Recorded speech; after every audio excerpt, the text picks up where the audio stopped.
ओम नमो भगवते वासुदेवाय।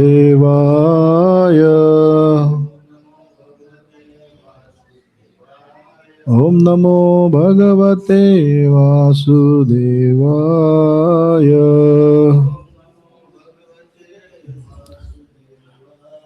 हरे कृष्णा।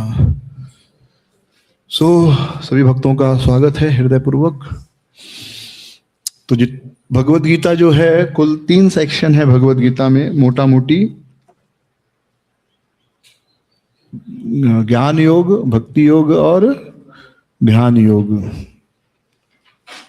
हाँ, कर्म योग, ज्ञान योग और भक्ति योग। तो जो पहले 6 चैप्टर हैं भगवत गीता के, तो पहले जो 6 अध्याय हैं भगवत गीता के वो कर्म योग में आते हैं। अध्याय 1 से अध्याय 6, फिर अध्याय 7 से अध्याय 12 तक के जो अध्याय हैं वो आते हैं भक्ति योग में, और 13 से 18 जो आखिरी के 6 अध्याय हैं वो आते हैं जो है ज्ञान योग में। तो इस प्रकार कर्म योग, ज्ञान योग और भक्ति योग। तो इसका अर्थ यह नहीं कि बाकी सेक्शन में बाकी का नहीं, कर्म योग में भी भक्ति योग का वर्णन है, भक्ति योग में कर्म योग का थोड़ा बहुत वर्णन मिल जाएगा, ध्यान योग जो आपका भक्ति योग है उसमें ज्ञान योग का वर्णन मिलेगा, ज्ञान योग में भक्ति योग का वर्णन मिल जाएगा। पर मूलतः तीनों के मूल विषय इस प्रकार हैं। तो 1 से 6 हमने कर्म योग के बारे में चर्चा की, काफी डीप फिलोसफिकल डिस्कशन है। सबसे हैवी सेक्शन अगर भगवत गीता का, जो कि समझना और अप्लाई करना जो है, तो सबसे मुश्किल वाला जो सेक्शन है वो कर्म योग का है। 1 से 6 बहुत फिलोसफिकल चैप्टर हैं। श्लोक जो है काफी फिलोसफिकल हैं, एक एक श्लोक जिसपे आप काफी देर तक जो है चर्चा कर सकते हैं। उनको समझना, अप्लाई करना तो काफी कंफ्यूजिंग भी हो जाते हैं। तो जो पहले 6 चैप्टर हैं, अब जो है अध्याय 7 से 12 जो है भक्ति योग। तो भक्ति योग जो है इनमें मूल रूप से चीजें जो हैं बड़ी ही सरल हैं। आप ऐसा कह सकते हैं कि सिर्फ सुनना है, ज्यादा बुद्धि नहीं लगानी है इसमें। सुनना है और स्वीकार करना है, लेकिन कुछ भी सुनना है और स्वीकार करना, उसके पहले जैसे हम किसी पे सीधे भरोसा नहीं करते, कुछ समय तक पहले उसके साथ रहते हैं, उसकी बातों को एनालाइज करते हैं, उसके एक्शंस को एनालाइज करते हैं, और फिर जब हम व्यक्ति के बातों को और एक्शंस को एनालाइज करते हैं और हमको लगता है कि सही है, तो जीवन में एक स्टेज ऐसा भी आता है कि वो आदमी जो बोले हम मान लेते हैं, और उस चीज को आप एज सच प्रूफ करने का तरीका भी नहीं है कुछ, ऐसे देखा जाए तो। मतलब आप कुछ एक्सपेरिमेंट करके उसको सही या गलत सिद्ध नहीं कर सकते। तो पहले 6 अध्याय काफी फिलोसफिकल हैं, और जो कहा जाए बहुत इंपॉर्टेंट है, बहुत प्रैक्टिकल है। और जो 6 चैप्टर, जो फर्स्ट 6 चैप्टर्स है, अगर इनको हम अच्छे से समझ लें तो आप इतना मान सकते हैं, अच्छे से समझ कर अगर उसको हम अपने जीवन में अप्लाई कर लें तो इतना मान लीजिए कि जीवन में कोई भी शक्ति, कोई भी वस्तु, कोई भी व्यक्ति आपको दुखी नहीं कर सकता। जो फर्स्ट 6 चैप्टर है इतने इंपॉर्टेंट है, बहुत बहुत बहुत पावरफुल है 6 चैप्टर, और इस पे इसलिए बहुत ज्यादा फोकस करना चाहिए, बहुत ज्यादा समय भी लग जाता है इसमें। आज से हम लोग जो है 7वें से 12वां चैप्टर जो है, सेकेंड सेक्शन भगवत गीता का, भक्ति योग पे चर्चा आरंभ करेंगे। तो यह मूल रूप से जो है भगवान पर हमारा विश्वास बढ़ाने के लिए, भगवान श्री कृष्ण के शक्तियों पर हमारा विश्वास बढ़ाने के लिए, भगवान पर विश्वास बढ़ाने के लिए, भगवान को समर्पण करने के लिए ये सारे अध्याय हैं। तो 6ठे अध्याय के आखिरी श्लोक में भगवान जो है, यानी 6ठा जो चैप्टर है, किसी को याद है 6ठा चैप्टर किस चीज के बारे में है? 6 चैप्टर में क्या चर्चा होती है? 6 चैप्टर में ध्यान करना है, ध्यान योग। ध्यान जो है ये व्यक्ति को सामान्य रूप से जब कहते हैं ध्यान योग, तो यह भगवान से जुड़ जाता है। खाली ध्यान कहेंगे तो फिर वो कुछ किसी भी चीज का ध्यान हो सकता है, कोई जलेबी का ध्यान कर सकता है, कोई समोसे का ध्यान कर सकता है, किसी का ध्यान इसमें मैच पर होगा, क्या चल रहा है, क्या होगा आज, कौन जीतेगा कौन हारेगा, राइट। तो खाली ध्यान कहे तो फिर किसी भी चीज का ध्यान हो सकता है, लेकिन जब ध्यान योग कहते हैं तो मूलतः यह भगवान से जुड़ जाता है। तो कैसे हम भगवान से जुड़े, तो ध्यान योग की विधि भगवान बताते हैं। ये कर्मयोग सेक्शन है, लेकिन भगवान 6ठे अध्याय में ध्यान योग के बारे में बताते हैं, और कैसे आपको जंगल में जाना है, आसन कैसे चुनना है, कैसे सीधा बैठना है, कैसे अपनी आंखों को नासिका के अग्रभाग में केंद्रित करना है, प्रणव, और फिर श्वास को कैसे केंद्रित करना है, श्वास लेना, थोड़ी देर होल्ड रखना और फिर उसको छोड़ना, पूरक, कुंभक और रेचक। पूरक यानी श्वास लेना, जब आप अंदर श्वास लिए तो पूरक, थोड़ी देर उसको रोके तो कुंभक, अंदर रोक लिया श्वास को और फिर बाहर छोड़ दिए, क्या हो गया, रेचक। पूरक, कुंभक, रेचक। फिर बाहर छोड़ने के बाद फिर थोड़ी देर रुकना है, 5 सेकंड 10 सेकंड जो आपका कैपेसिटी है। फिर उसका फिर श्वास लेना है, फिर श्वास को रोकना है, फिर छोड़ना है, फिर रोकना है। तो इससे क्या होता है, जो प्राण है जो वायु में तैर रहा हो स्थिर होता है, मन जो है तैर रहा है, मन दिखता नहीं पर मन है, और जो वात है, वायु है, उसको नियंत्रित करती है। तो जितनी हवा स्थिर होगी मन भी उतना स्थिर होगा। यानी आपके अपने श्वास पर जितना कंट्रोल है उतना ज्यादा कंट्रोल आप अपने मन पर रख सकते हैं। इसलिए देखिए ना, कभी वो हड़बड़ी होती है, लोग बोलते रुको रुको, थोड़ा गहरा ब्रीदिंग, डीप ब्रीदिंग करो, मन शांत होगा। क्यों शांत होगा डीप ब्रीदिंग से मन? क्योंकि मन जो है वायु में तैर रहा है, जो सूक्ष्म शरीर है वह क्या कर रहा है, वायु में तैर रहा है। तो मॉडर्न साइंस भी अब धीरे धीरे इन चीजों को जो है एक्सेप्ट करता है।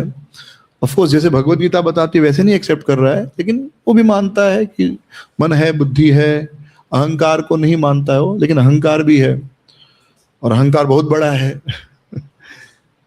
इस दुनिया में, मैं सुबह मेरे मन में मैं सोच रहा था कुछ, तो मेरे मन में आया चिंतन कि इस दुनिया में एक ऐसी चीज है जो आपको मिलते जाए तो भी वो कभी पूरी नहीं होगी।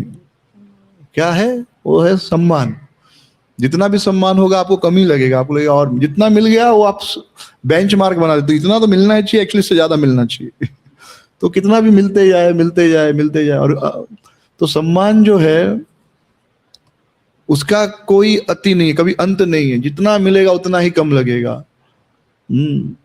और दूसरा, सम्मान का संबंध क्या है? अहंकार, राइट? सम्मान किससे जुड़ा हुआ? अहंकार से। तो इसलिए अहंकार का कोई अंत नहीं है।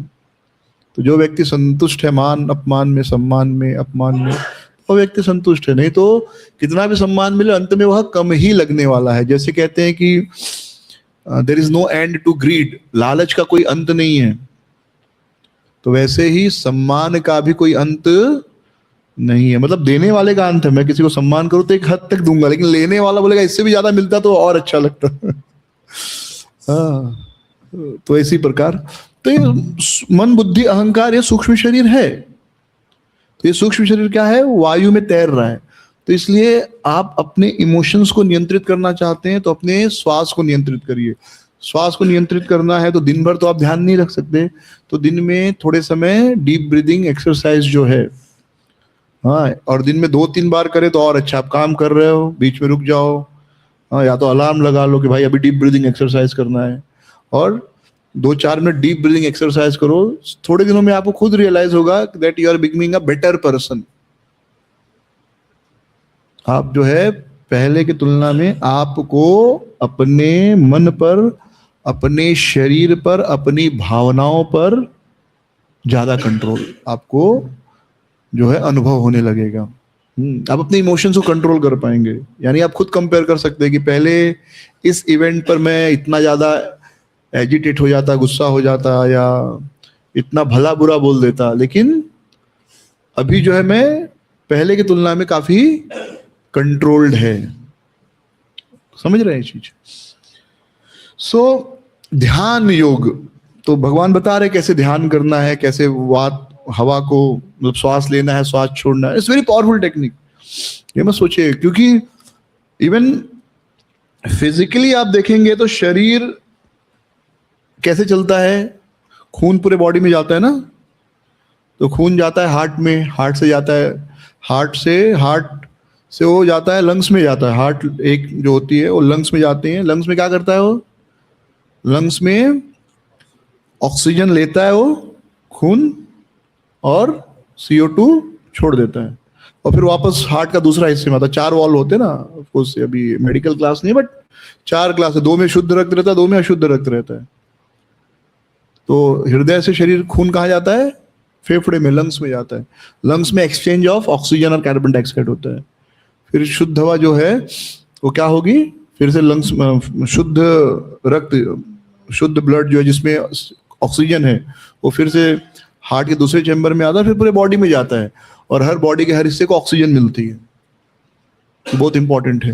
तो अगर लंग्स पूरा काम नहीं करे तो ऑक्सीजन सप्लाई कम होने लगती है, ऑक्सीजन सप्लाई कम होने लगती है तो धीरे धीरे बॉडी के दूसरे ऑर्गन मरने लगते हैं। तो किडनी एक दिन में फेल नहीं होती, लीवर एक दिन में फेल नहीं होता, लंग्स भी एक दिन में फेल नहीं होता, हार्ट अटैक भी एक दिन में नहीं आता, ब्रेन भी एक दिन में पैरालिटिक अटैक नहीं आता, ब्रेन भी एक दिन में हेमरेज नहीं होता है, स्लोली स्लोली, बहुत छोटा है लेकिन है। सो जब आप डीप ब्रीदिंग करते हैं तो आपका लंग्स पूरा फूलता है, फुल एक्टिव होता है।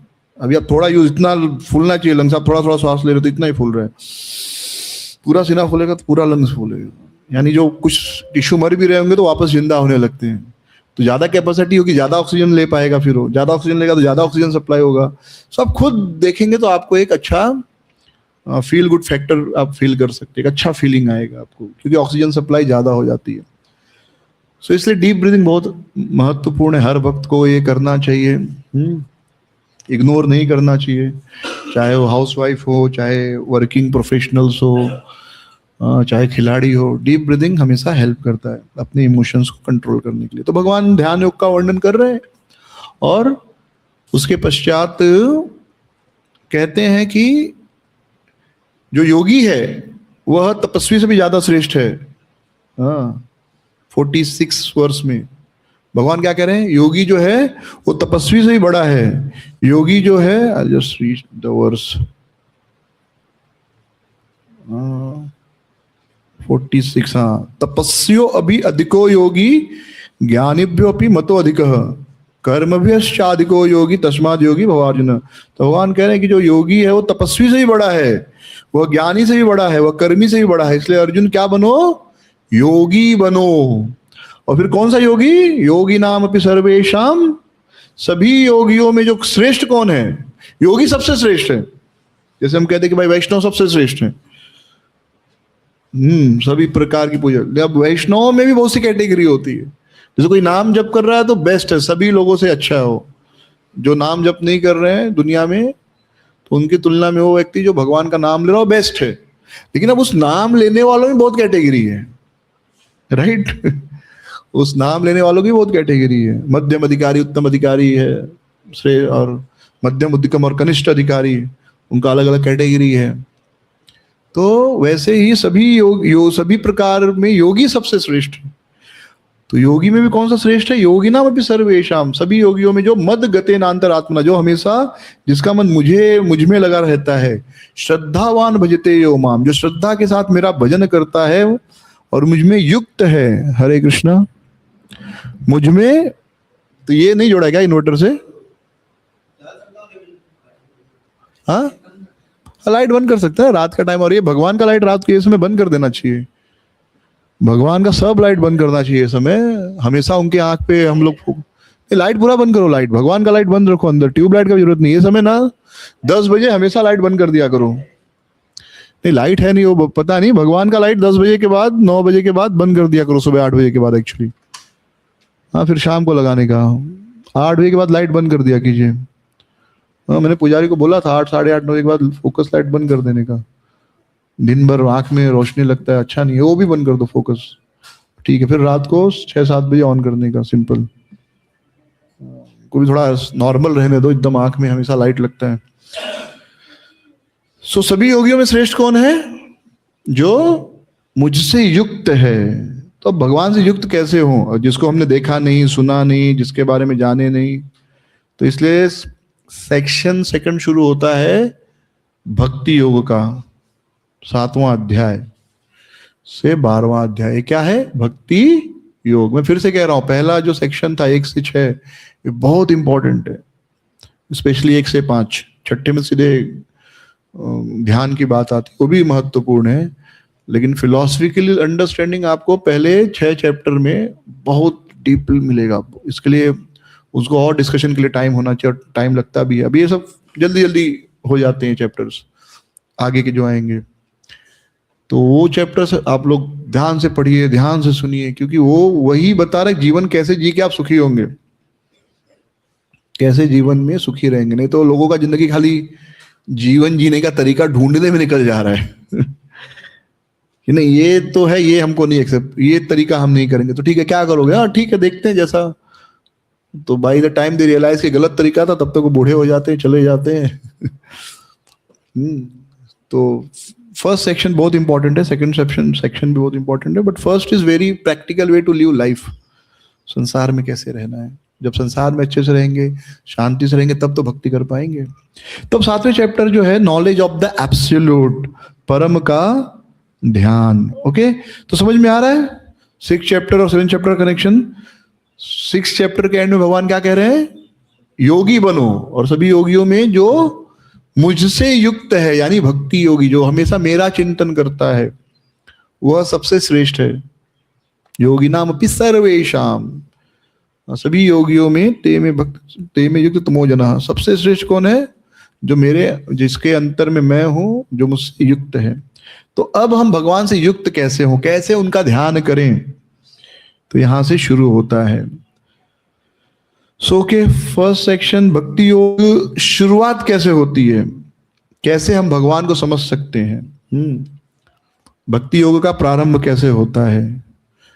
So this first section. तो फर्स्ट वर्स में भगवान बताते हैं, मय्या आसक्त मनः पार्थ योगम युञ्जम मदाश्रय असंशयम समग्रम मा यथा ज्ञाससि तच्छृणु। ज्ञानम तेहम सविज्ञानम इदम वाक्ष्यामि अशेषतः यद ज्ञात्वा नेह भूयो अन्यज ज्ञात्वयम अवशिष्यते। तो ये तो 2 श्लोक है, पहला और दूसरा श्लोक भगवत गीता का। मय्या सक्त मनः पार्थ, कैसे भक्ति योग की शुरुआत होती है? मय्य आसक्त मनः, मय्य आसक्त यानी मुझ में अपना मन क्या करो? आसक्त करो। योगम युंजम मत आश्रय, और मेरा आश्रय लेकर, मत आश्रय मेरी चेतना में रहकर योग करो, पूर्ण चेतना में। असंशयम समग्रम मा यथा ज्ञासति तच्छृणु, इस प्रकार तुम मुझे जान पाओगे, इसमें कोई शक, कोई डाउट नहीं है। विल डिस्कस डिटेल में इसको, अभी जस्ट श्लोक डिस्कस करें। ज्ञानम ते अहम सविज्ञानम इदम वक्ष्यामि अशेषतः यद ज्ञात्वा नेह भूयोन्यज ज्ञात्वयम अवशिष्यते। ज्ञानम, तो ये जो भगवान कह रहे, ये जो ज्ञान और विज्ञान, ज्ञान यानी जो हमें पढ़ते हैं, सुनते हैं, और विज्ञान मतलब उसको जब हम अपने जीवन में अप्लाई करते हैं। तो ये जो दोनों ज्ञान है, ज्ञान और विज्ञान, यह मैं आपको समझाऊंगा। अशेषतः यत ज्ञात्वा, और यह जानने के बाद, अशेषतः यत ज्ञात्वा न इह, इसे जानने के बाद अशेष, कुछ भी बचा नहीं रहेगा, न भूया, तुम्हें जानने के लिए। यानी एक बार आपने यह जान लिया तो कुछ भी जानने के लिए शेष नहीं बचेगा, कुछ भी बाकी नहीं रह जाएगा, आपने सब कुछ जान लिया है। बहुत बड़ी बात भगवान कह रहे हैं, राइट हम कहेंगे कि अरे ये जान लिया तो हमको कहाँ भगवद गीता में मोबाइल का ज्ञान नहीं है, राइट? ट्रांजिस्टर, डायोड, ट्रायोड, और क्या क्या है, ट्रायोड भी होता है ना, ट्रायोड होता है, राइट? डायोड ट्रायोड होता है क्या? नहीं होता है, हाँ डायोड है। पीएनपी जंक्शन क्या होता है? ट्रायोड हो गया ना भाई, डायोड 2 जंक्शन हो गया। एनीवे, सो डायोड है, XYZ डायोड है, रेजिस्टेंस है, ट्रांजिस्टर है, कैपेसिटर है। तो ये सब का ज्ञान कहाँ है? अल्टीमेटली ये सब जो आप कर रहे हैं, क्यों कर रहे हैं? so that we can be peaceful, we can be happy। Ultimately इसीलिए कर रहे हैं ना आप सब कुछ, जितना कुछ हमारा एडवांसमेंट चल रहा है, किस लिए कर रहे हैं? ताकि हम शांत और सुखी रहे। और कुछ उद्देश्य है? जो युद्ध चल रहा है उसका भी उद्देश्य क्या है? अंत में युद्ध करने के बाद हम ज्यादा सुखी हो जाएंगे। दो लोग झगड़ा क्यों करते हैं? भाई झगड़े के बाद हम ज्यादा, मैं ज्यादा सुखी होना चाहिए इसलिए वो सामने वाला झगड़ा कर रहा है कि उसको भाई झगड़े में हरा हरा दूंगा तो मैं ज्यादा सुखी हो जाऊंगा। तो पूरा ज्ञान क्या है? अंतिम में हर चीज का उद्देश्य क्या है? अंतिम में शांत और सुखी रहना। तो जो ये ज्ञान लेता है वह अल्टीमेटली शांत और सुखी हो जाता है। बड़ी सुंदर कहानी बार बार सुनाते हैं कि एक व्यक्ति शहर से गांव में आता है। गांव वाले से कहता है, अरे क्या जब देखो पेड़ के नीचे आराम कर रहे हो, क्या है ये, जाओ कुछ शहर जाओ, काम धाम करो ना। वो गांव वाला आदमी ऐसा बढ़िया बगीचे में बैठा रहता है। हाँ, गर्मी के दिनों में आप जाएंगे देखेंगे बगीचे में लोग बैठे रहते हैं बढ़िया। हाँ, आम गिरते रहता है, बिनते रहते हैं। हाँ, उनको वो खरीदना नहीं पड़ता सब्जी वब्जी सब। अब तो पूरा बदल गया है बट ठीक है। दिन भर आप बैठे रहे तो यहीं पर करते कुछ नहीं हो। तो बोला ठीक है क्या करूं? बोले गांव शहर जाओ काम करो। बोला तो क्या होगा? बोले काम करोगे पैसे आएंगे। बोले पैसे आएंगे तो बड़ा घर बनाओगे। बोले फिर बड़ा घर बन जाएगा, गाड़ी होगी। बोले फिर आराम करोगे, अच्छे से आराम कर सकते हो। तो आदमी बोलता है इतना मेहनत करने के बाद क्यों आराम करना, मैं तो ऑलरेडी आराम कर रहा हूँ। आप मेरे को शहर बुलाओगे, नौकरी करवाओगे, पैसे कमाओगे, फिर मैं घर बंगला सब बनाऊंगा, गाड़ी खरीदूंगा, उसके बाद सब होने के बाद आराम करूंगा। या मैं ऑलरेडी आराम कर रहा हूँ। गांव में आप जाके देखिए, इतने बड़े बड़े तो खाली वो गोडाउन होते हैं जिसमें लकड़ी और कचरा फेंका जाता है। जाइए जो गांव में रहे उनको पता होगा। इतना बड़ा जो है, इतने वो गोहरी और लकड़ी रखा जाता है, ईंधन चूल्हा जलाने के लिए। ऐसे बड़े बड़े 3-4 घर तो रूम तो खाली ईंधन और चावल दाल रखने के लिए यूज होता है, रसोई के लिए यूज होता है। बाकी सोना होना एक कमरे में, गद्दार तकिया रजाई वो सब का एक अलग कमरा होता है, पूरा बड़े बड़े ट्रंक होते हैं। हाँ देखिए यहाँ पर उसी में सब है, इसी में पूरा 2 BHK 3 BHK 3 करोड़ में 4 करोड़ रुपये। अभी एक जगह गृह प्रवेश पूजा करने गया था, 3 करोड़ 25 लाख का घर 2 BHK। बाप रे, मतलब यहाँ पे था लोअर परेल में। सो एनीवे, सो कुछ भी जानना है तो अल्टीमेटली जानकर क्या करना, सुख और शांति चाहिए। यहाँ पर हम वो सुख शांति खो चुके हैं। हमारे पास सब कुछ है लेकिन एक चीज नहीं, सुख और शांति। इसलिए आप देखेंगे डिवोर्स हो रहा है, परिवार नहीं टिक रहे हैं, लोग झगड़ा कर रहे हैं, किसी के पास सुख शांति नहीं है। तो भगवान कहते जो एक बार जान लिया आप, तो आप क्या है, आपको उसके बाद जानने के लिए कुछ शेष नहीं बचेगा। यानी सुख और शांति के लिए कुछ आपको आवश्यकता नहीं पड़ेगी। तो भगवान अर्जुन से कह रहे हैं कि अपना मन मुझ में लगाओ, पहला चीज। और पहला श्लोक जो है, और मेरे मार्गदर्शन में यानी मेरी चेतना में क्या करो, योग का अभ्यास करो और ध्यान से सुनो जो मैं कहने जा रहा हूं। इस प्रकार आप करोगे तो मुझे आप पूर्ण रूप से जान जाओगे। इसके अलावा आपको कुछ जानने की आवश्यकता नहीं रहेगी। दूसरे श्लोक में भगवान बताते हैं कि अब जब मैं बताऊंगा, मतलब 7 चैप्टर शुरुआत हो रहा है कैसे भगवान को जाने हम, तो अब मैं जो बताऊंगा वह जानकर आपको ज्ञानम विज्ञानम सहितम, ज्ञान यानी जो थ्योरेटिकल नॉलेज है मेरे बारे में, लेकिन केवल थ्योरेटिकल नॉलेज नहीं, विज्ञानम सहितम, प्रैक्टिकल नॉलेज भी मेरे बारे में आपको पता चल जाएगा। और ये जानने के बाद आपके लिए कुछ शेष नहीं रहेगा। ठीक है, so that was the first section. Second, फिर 3rd और 4th वर्ष में भगवान बताते हैं कि बहुत कम लोग होते हैं जो ये ज्ञान जान पाते हैं। हजारों हजारों लोगों में कुछ लोग होते हैं जो इस ज्ञान को समझ पाते हैं।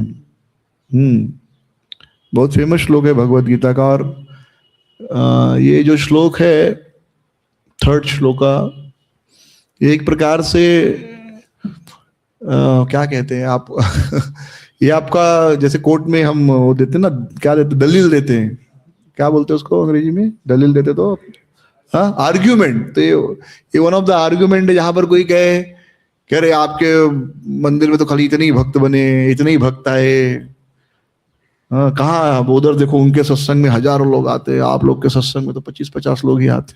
तो ये बहुत फेमस वर्स है वहां पर, क्या, मनुष्याणाम सहस्रेषु कश्चिद यतति सिद्धये यततामपि सिद्धानाम कश्चिन्मा वेत्ति तत्वतः। कि मनुष्याणाम सहस्त्रेषु, बहुत बहुत हजारों हजारों में कोई ऐसा व्यक्ति होगा जो सिद्धि के लिए प्रयास करता है। हजारों हजारों में कोई एक ऐसा होगा जो सच में सिद्धि पाना चाहता है। और सिद्धा नाम, और ऐसे जो सिद्ध हो गए उसमें से शायद कश्चित माम वेत्ति तत्वतः, सिद्ध होने वालों में भी कुछ एक हैं जो मुझे तत्व से जान पाते हैं। तो कोई कहे यार इतने ही भक्त हैं, बोलो प्रभु जी कितने करोड़ों में हजारों लाखों में कोई कोई की तो इच्छा होती है भगवान को जानने की, फिर वो जप वप करना शुरू करते हैं, तो उसमें भी बहुत कम लोग होते हैं जो भगवान को जान पाते हैं। तो डेफिनेटली कम लोग आएंगे। लाइक पीएचडी में कितने लोग अप्लाई करते हैं? अब पीएचडी की क्लासेस देखो तो आपको 100 200 500 लोग नहीं दिखेंगे। पीएचडी करने वाले कितने लोग मिलेंगे? मुश्किल 5-10 लोग 20 लोग। पूरे भारत में मुश्किल से 1000 लोग कर रहे होंगे पीएचडी, 2000 कर रहे होंगे बहुत होगा तो। अब 140 करोड़ की आबादी में कितने लोग पीएचडी कर रहे हैं? 2-3 हजार लोग। कुछ है क्या वैल्यू है? वो बोलेंगे देखो क्या पीएचडी 2000 लोग कर रहे हैं, नहीं। पर इसका मतलब ये नहीं कि हमको भक्तों को बढ़ाना नहीं है संख्या और एक इल्यूजन में रहना, नहीं बस लिमिटेड लोग नहीं। भक्ति सबके लिए है। लेकिन हाँ, भक्ति आप देखेंगे तो बहुत लोग भक्ति में आते हैं, भक्ति करते हैं। तो हम अपने लिए कैसे समझ सकते हैं ये कि हम लोग भक्ति भी कर रहे हैं, लेकिन हम में से बहुत कम लोग सच में गंभीर हैं कि मुझे ये जन्म मृत्यु का चक्र समाप्त करना, ये मेरा आखिरी लाइफ होना चाहिए, मुझे भगवान के धाम जाना है। बहुत कम लोग हैं। और ऐसे कम लोगों में भी शायद कुछ लोग हों जो सीरियसली प्रयास कर रहे हैं। आपको दिखेंगे सत्संग, बहुत से मंदिरों में आपको हजारों लोग दिखेंगे आते हुए। जैसे इस्कॉन मंदिर है, बड़े बड़े मंदिरों में हाँ तो रोज कम से कम 20,000 25,000 30,000 लोग आते हैं। सैटरडे संडे 25-30 हजार लोग आते हैं, 40 हजार लोग आते हैं ऑलमोस्ट हर मंदिर में। इस्कॉन के बड़े मंदिरों में हर सैटरडे संडे 25-20-25-30 मिनिमम है। उसमें से कुछ लोगों को इच्छा होती है क्या है भक्ति, फिर वो भक्तों से जुड़ते हैं, जप करने लगते हैं।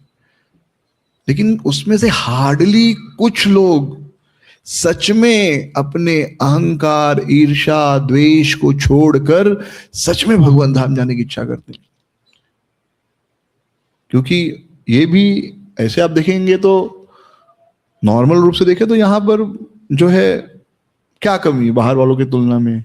आ रहे हैं, भगवान का दर्शन कर रहे हैं, नाच रहे हैं, कीर्तन में नाच रहे हैं, प्रसाद खा रहे हैं, तो खाना पीना नाचना गाना कोई चीज की कमी है नहीं। बाहर वाले भी वही कर रहे हैं, राइट। जैसे अभी होली के दिन है तो वो भी नाच रहे हैं, हम कीर्तन में नाच रहे हैं, तुम्बा बज रहा है, मृदंग बज रहा है, भजन बज रहा है, राइट। तो बाहर वाले जो हैं वो फिल्मों के गाने पे नाच रहे हैं। तो दोनों तो आनंद तो मिल रहा है हमको। अच्छी चीज क्या है कि हम सही रास्ते वाले आनंद पर हैं। लेकिन तो उतना आनंद ही मेन नहीं है। उसके बाद कुछ लोग हैं वैसे लोग, तो वो देखकर बहुत लोग आकर्षित होंगे कि ये अच्छा, कम से कम भगवान दिख तो रहे।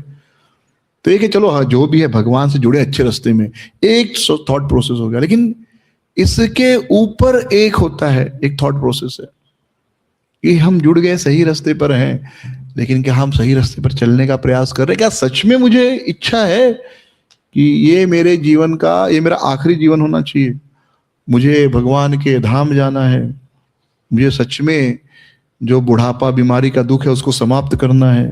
तो ऐसे आपको बहुत रेयर लोग मिलेंगे। आपको डिवोटीज दिखेंगे बहुत अच्छा कीर्तन करते हुए, बहुत अच्छा कथा करते हुए, बहुत अच्छा सेवा करते हुए, बहुत अच्छे से भगवान का सब श्रृंगार करते हुए, बहुत अच्छे से मंदिर का झाड़ू साफ सफाई करते हुए सब। लेकिन जो सीरियस है बहुत रेयर है, जो सच में अपने अहंकार ईर्ष्या क्रोध को एक साइड में रखकर भगवत धाम जाने की इच्छा रखते हैं। तो वही चीज भगवान यहाँ बता रहे हैं कि बहुत बहुत में हजारों हजारों लाखों लोगों में कोई होगा जो परफेक्शन के लिए कोशिश करता है। किसके लिए? परफेक्शन के लिए। हाँ, मनुष्याणाम सहस्त्रेषु कश्चित् यतति सिद्धे, सिद्ध होने के लिए कश्चित कुछ लोग ही प्रयास करते हैं। यानी जो कॉन्शियस होते हैं, नहीं मुझे अपने अहंकार द्वेष को सबको अलग रखकर मुझे भक्ति करना है। हाँ, मुझे फर्क नहीं पड़ता किसी ने मेरा अपमान कर दिया तो क्या हो गया। आपने ऐसा भी सुना होगा बहुत से भक्तों को, अपमान हो गया मैं आऊंगा ही नहीं। कोई जानबूझ के अपमान नहीं करता, पर हो जाता है, मिसअंडरस्टैंडिंग हो जाता है कुछ। कभी प्रसाद खत्म हो गया, कभी कुछ रूल बनाया हमने, तो उसमें कोई कोई ऑफेंडेड फील हो जाता है। तो आदमी ऑफेंडेड फील हो जाता है तो बोलता है मैं आऊंगा ही नहीं। अरे भाई आप आ रहे हैं, आपका कल्याण के लिए आ रहे हैं, तो जो व्यक्ति गंभीर होगा वह आएगा, वह व्यक्ति आएगा, बोलेगा ठीक है यार कुछ नियम बनाया होगा, मेरा कोई पर्सनल, एक अपमान होता है पर्सनल, यानी आप दोनों एक दूसरे को जानते हैं और उसमें आपने किसी को कुछ गलत बोल दिया, और एक होता है भाई हजारों लोग आ रहे हैं, मैं भी गया कुछ हो गया, तो इसमें ऑफेंड फील क्यों करना।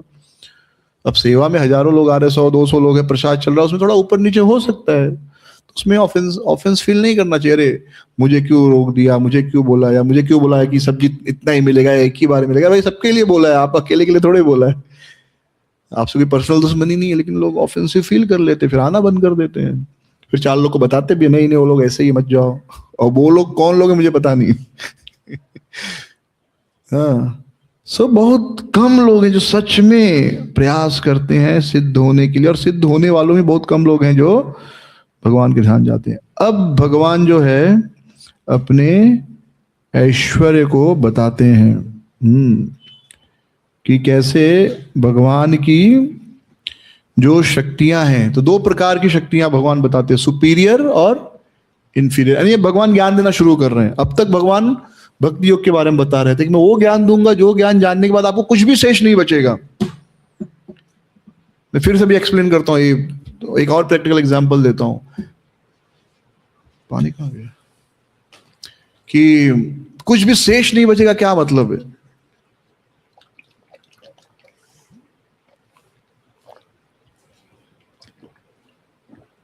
तो अभी मेडिकल साइंस बहुत एडवांस कर रहा है, रॉकेट रोबोट टेक्नोलॉजी आई हो, आपके हार्ट में कहीं ब्लॉकेज आ गया, अंदर गया कि वो रॉकेट एकदम प्रिसीजन, मतलब एकदम प्रिसीजन, आदमी का हाथ तो हिलता है ना, लेकिन वो रॉकेट तो एकदम प्रिसीजन, 0.001 सेंटीमीटर इधर उधर नहीं होगा।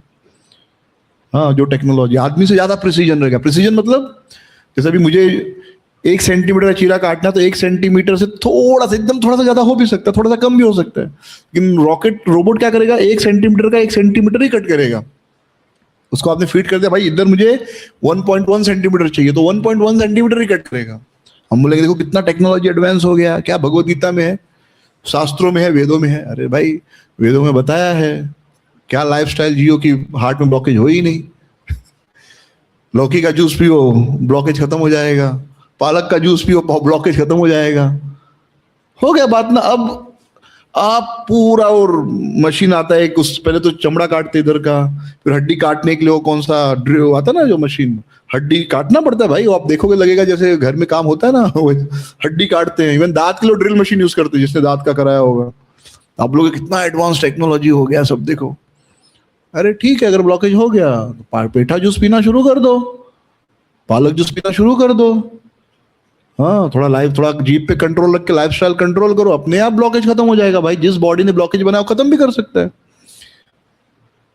तो वो बेसिक ज्ञान मिला तो ये आपका सारा टेक्नोलॉजी यूजलेस हो जाएगा, इसके लिए इसका कोई प्रचार नहीं करता, फिर कितना बड़ा इंडस्ट्री बंद हो जाएगा। तो जो बेसिक चीज आप समझ गए तो फिर जरूरत ही नहीं ना उसका। अगर समझो किसी को हार्ट अटैक नहीं हो, कि सबका हार्ट हेल्दी रहे, तो दुनिया का बेस्ट हार्ट स्पेशलिस्ट क्या है? रोड का भिखारी है वो, बराबर। दुनिया का बेस्ट हार्ट स्पेशलिस्ट, समझो किस लोगों को हार्ट अटैक आने बंद हो गए, सबके हार्ट एकदम हेल्दी हो गए, तो दुनिया के बेस्ट हार्ट सर्जन का वैल्यू क्या है? क्या है? 0। रोड पर भीख मांगना पड़ेगा बेचारे को। मानते कि नहीं बात? एक चावल किसान को नहीं भीख मांगना पड़ेगा, चावल दाल आपको हमेशा लगता है। हार्ट सर्जन मजबूरी में लगता है, तो किसान खेती कर रहा, तो जो वो कभी ऐसा दिन नहीं आएगा किसान को बोलना पड़ेगा अरे यार मेरा चावल खरीद लो, आपको लेना ही है, मजबूरी है आप।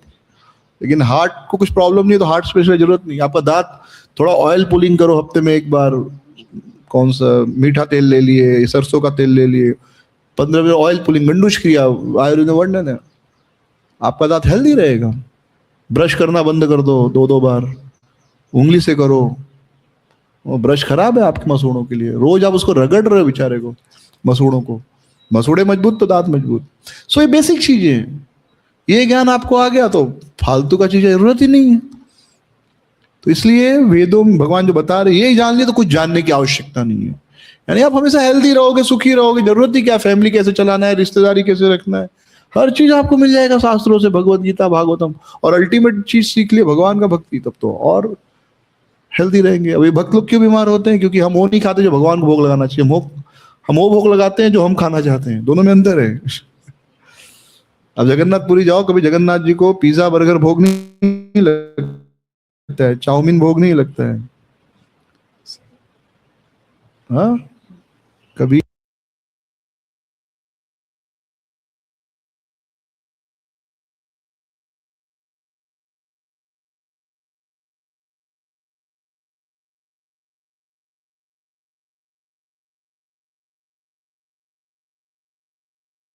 तो उसके बाद वही अच्छा लगेगा, और हेल्थ हेल्थ के लिए बहुत अच्छा है। आपको ब्लॉकेज ये सब होगा ही नहीं। सो पहले 3 श्लोक में भगवान बता रहे हैं कि ये ज्ञान लिया आपने ना, तो आपको कुछ आवश्यकता नहीं जानने की। ये ज्ञान आपको मिल गया तो आपको कुछ ज्ञान आवश्यकता नहीं। अब भगवान शुरू करते प्रारंभ। तो भगवान कहते हैं, भूमिरापो अनलो वायु खम मनो बुद्धिरेव च अहंकारम इत्यम में भिन्ना प्रकृति अष्टधा। तो 5 भूमि, जल, अग्नि, वायु, आकाश, मन, बुद्धि और अहंकार, ये भगवान क्या कहते हैं, भिन्ना प्रकृति अष्टदा। ये मेरी भिन्न, मेरे से सेपरेटेड एनर्जी है। जैसे अभी मैं बोल रहा हूं और कहीं रिकॉर्ड कर लिया उसको, तो ये सेपरेटेड एनर्जी हो गई। अभी कहीं कैसेट में, कहीं यूट्यूब में रहेगी, है मेरी शक्ति है, लेकिन उससे अलग होके रह रही है। बराबर, सेपरेटेड एनर्जी को आप ऐसे समझ सकते हैं, जैसे कोई लेक्चर दिया, आपने वीडियो बना लिया, उसकी आवाज को रिकॉर्ड कर लिया, तो उसका ही शरीर है, उसकी ही आवाज है, लेकिन अब वो नहीं बोल रहा है, लेकिन उसकी शक्ति अब कहीं यूट्यूब में, कहीं वीडियो में है, कहीं इंस्टाग्राम पे है। प्रैक्टिकल है, होता है। ये क्या है? भिन्ना प्रकृति, सेपरेटेड एनर्जी, भिन्न। भगवान की शक्ति लेकिन भगवान से अलग है। क्या आज ही सबको फोन करना, कितना फोन कर रहे हैं लोग। अरे वो जगन्नाथ मंडल को फोन करके पूछो कितना कॉल कर रहे हैं। थोड़ा एक फोन करके पूछिए ना, क्या हो गया, बोलो लेक्चर दे रहे हैं, जगन्नाथ मंडल है ना। तो ये क्या है? भिन्न प्रकृति। ये 6। और तो कौन कौन सी शक्ति है? पृथ्वी, भूमि, पृथ्वी, जल, अग्नि, वायु और आकाश। भूमि रापो अनलो वायु, फिर खम मनो बुद्धि एवच, फिर मन, बुद्धि और अहंकार।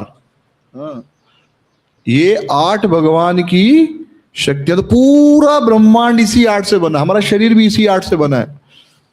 हमारे शरीर में मन, पृथ्वी है, जल है, अग्नि है, वायु है और आकाश है। आकाश मतलब जो बॉडी में होल्स हैं, कान में होल है। आकाश तत्व नहीं तो कान चिपक जाएगा ना, कान चिपक। आकाश है ये, खाली जो स्पेस है, नाक में 2 होल है, स्पेस है, तो ये आकाश तत्व है। ये जो है आकाश तत्व है, सब खाली जो स्पेस, और हवा है बॉडी में, तभी तो ब्लड फ्लो हो रहा है सारा ये। तो भूमि राप, तो ये 8 शक्तियां, भूमि रापो अनलो वायु खम मनो बुद्धि रेवच अहंकार इत्यंते। फिर मन, बुद्धि और अहंकार है। मन सबके पास है, बुद्धि सबके पास है, और अहंकार है। तो ये भगवान की शक्तियां, हमारे शरीर में भी ये है, ये ब्रह्मांड में भी है। तो ये हमारा शरीर जो छोटा ब्रह्मांड है, आप ऐसा कह सकते हैं। बाहर भी उसी से बना है, हमारा शरीर भी उसी से बना। इसलिए जब मृत्यु होती है तो शायद शरीर को दफनाओ, जलाओ, ये अंत में उसी में मिल जाता है। पानी पानी में मिल जाता है, मिट्टी मिट्टी में मिल जाती है, जो बॉडी की हवा हवा में मिल जाती है, आकाश आकाश में मिल जाता है, मन बुद्धि अहंकार, मन बुद्धि अहंकार में मिल जाते हैं। फिर से इस प्रकृति से जो बना था उस प्रकृति में वापस चला गया, क्योंकि जहां का है वहीं पर वो जाएगा, आप लेकर नहीं जा सकते। ओके, ठीक है। तो इस प्रकार भगवान इस भौतिक प्रकृति के बारे में बात करते हैं। तो जब भगवान को हम समझते हैं तो हम सुखी रह सकते हैं। अब नेक्स्ट सेक्शन में देखते हैं कि कैसे हम भगवान श्री कृष्ण को हर जगह देख सकते हैं। ध्यान योग ना, ध्यान करना है। तो भगवान क्या कह रहे हैं? युक्त योगी नाम अभी सर्वेशम मद गते नंतर आत्मना श्रद्धावान भजते यो माम समय युक्त तमो मता। मुझसे युक्त कैसे रहे? जो मेरे में युक्त रहता, तो भगवान से कैसे युक्त रहे? यानी भगवान तो दिख नहीं रहे इस समय, तो कैसे हम इस संसार के द्वारा भगवान को देख सकते हैं? सो 8वां 9वां ये सब जल श्लोक हैं। इसमें एक सेकेंड, हाँ ओके, बीच में कुछ श्लोक, जैसे चैप्टर 7 श्लोक है, इट इज वेरी इंपॉर्टेंट। 7 देख लीजिए। मत्तः परतरम, उसको टिक कर लीजिएगा। मत्तः परतरम नान्यत कंचिदस्ति धनंजय मयि सर्वम इदम प्रोतम सूत्रे मणि गणा इव। तो भगवान कहते हैं कि मत्तः परतरम न अन्यत, तो ये पूरी सृष्टि भगवान से है, लेकिन भगवान दिखते क्यों नहीं है? तो जैसे भगवान मणि गणा इव, जैसा भी ये दिख रहा है आपको, भगवान मोतियों के माला का उदाहरण देते हैं। हमारे पास कंठी माला है, तो इस माला में आपको धागा दिख रहा है? धागा दिखाई नहीं देता है। लेकिन क्या बिना धागे के माला रह सकती है? नहीं रह सकती।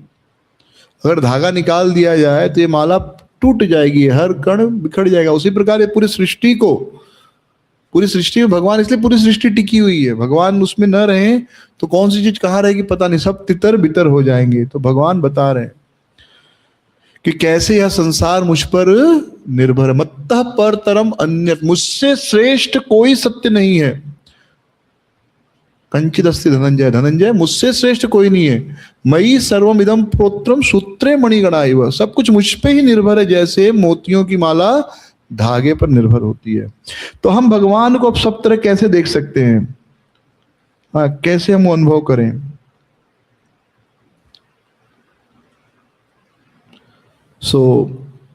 रसो हम अपसि कौन्तेय प्रभास्मि शशि सूर्यः प्रणवः सर्ववेदेषु शब्द के पौरुषम दृशे। तो भगवान कह रहे हैं कि मैं क्या हूं? जल का स्वाद हूं। रसो हम अपसि कौन्तेय, मैं जल का स्वाद हूं। वैसे तो लोग कहते हैं जल में स्वाद नहीं होता, लेकिन हम सबको पता है कि हम जल पीते हैं तो अलग अलग जगह का पानी हमको जमता नहीं है, राइट? तो जिनको बॉम्बे का पानी पीने का आदत हो गया क्लोरीन वाला, तो उसको गांव का शुद्ध जमीन वाला पानी पीने का तकलीफ होती है। लेकिन आप कभी गांव जाइए, इस चीज का अनुभव कीजिएगा। अगर आप ये वाला पानी पी रहे का, हैंडपंप वाला, ठीक है, अच्छा नहीं लगेगा, 2-4 दिन अच्छा नहीं लगेगा, बाद में आपको अनुभव आने लगेगा मीठा है वो जल और अच्छा है और ठंडा भी रहता है वो। कितना भी गर्मी पड़े, थोड़ा चला देंगे ना, आधा मिनट 1 मिनट चलाने के बाद पानी निकल गया, फिर जो पानी आता है बढ़िया ठंडा रहता है। वो पानी आप पीना शुरू करेंगे तो आप देखेंगे आपका डाइजेशन यहाँ की तुलना में तो बढ़िया हो जाता है। हाँ, हरिद्वार में नोटिस किया था। ओके, हाँ, वहां का भी पानी वो बिस्लेरी, हम लोग फिल्टर वाला पी रहे थे, राइट?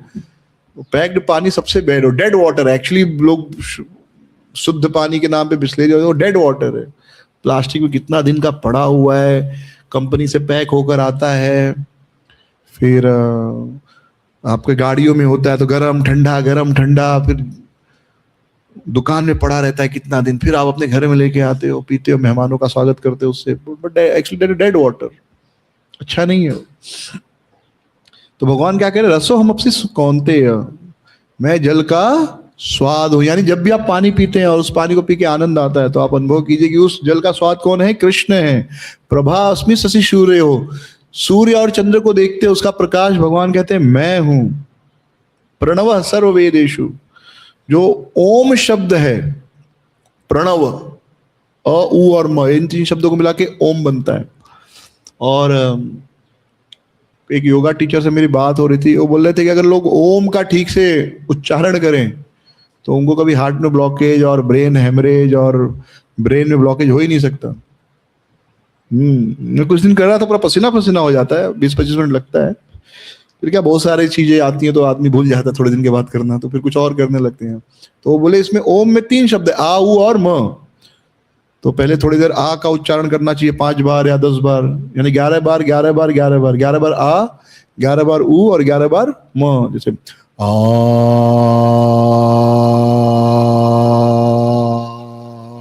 आप फील कर सकते हैं यहाँ पे वाइब्रेशन। आ, फिर ऊ, यहाँ पे उच्चारण फील कर सकते हैं। फिर यहाँ पे वाइब्रेशन फील कर सकते हैं। तो 11 बार आ उ और म का, और फिर 21 बार पूरा एक साथ आ उ। तो ये पोर्शन पूरा हार्ट, गला और ब्रेन हमेशा एक्टिव रहेगा। हफ्ते में 7 दिन में, कोई भी चीज रोज नहीं करना चाहिए टेक्निकली, तो हफ्ते में 5 दिन, 4 से 6 दिन करना चाहिए। आप देखेंगे आपका हार्ट लिवर सब कुछ ना ये जगह में, तो आप खुद आप करके देखो, आप ये एरिया आपका वाइब्रेट होगा, आ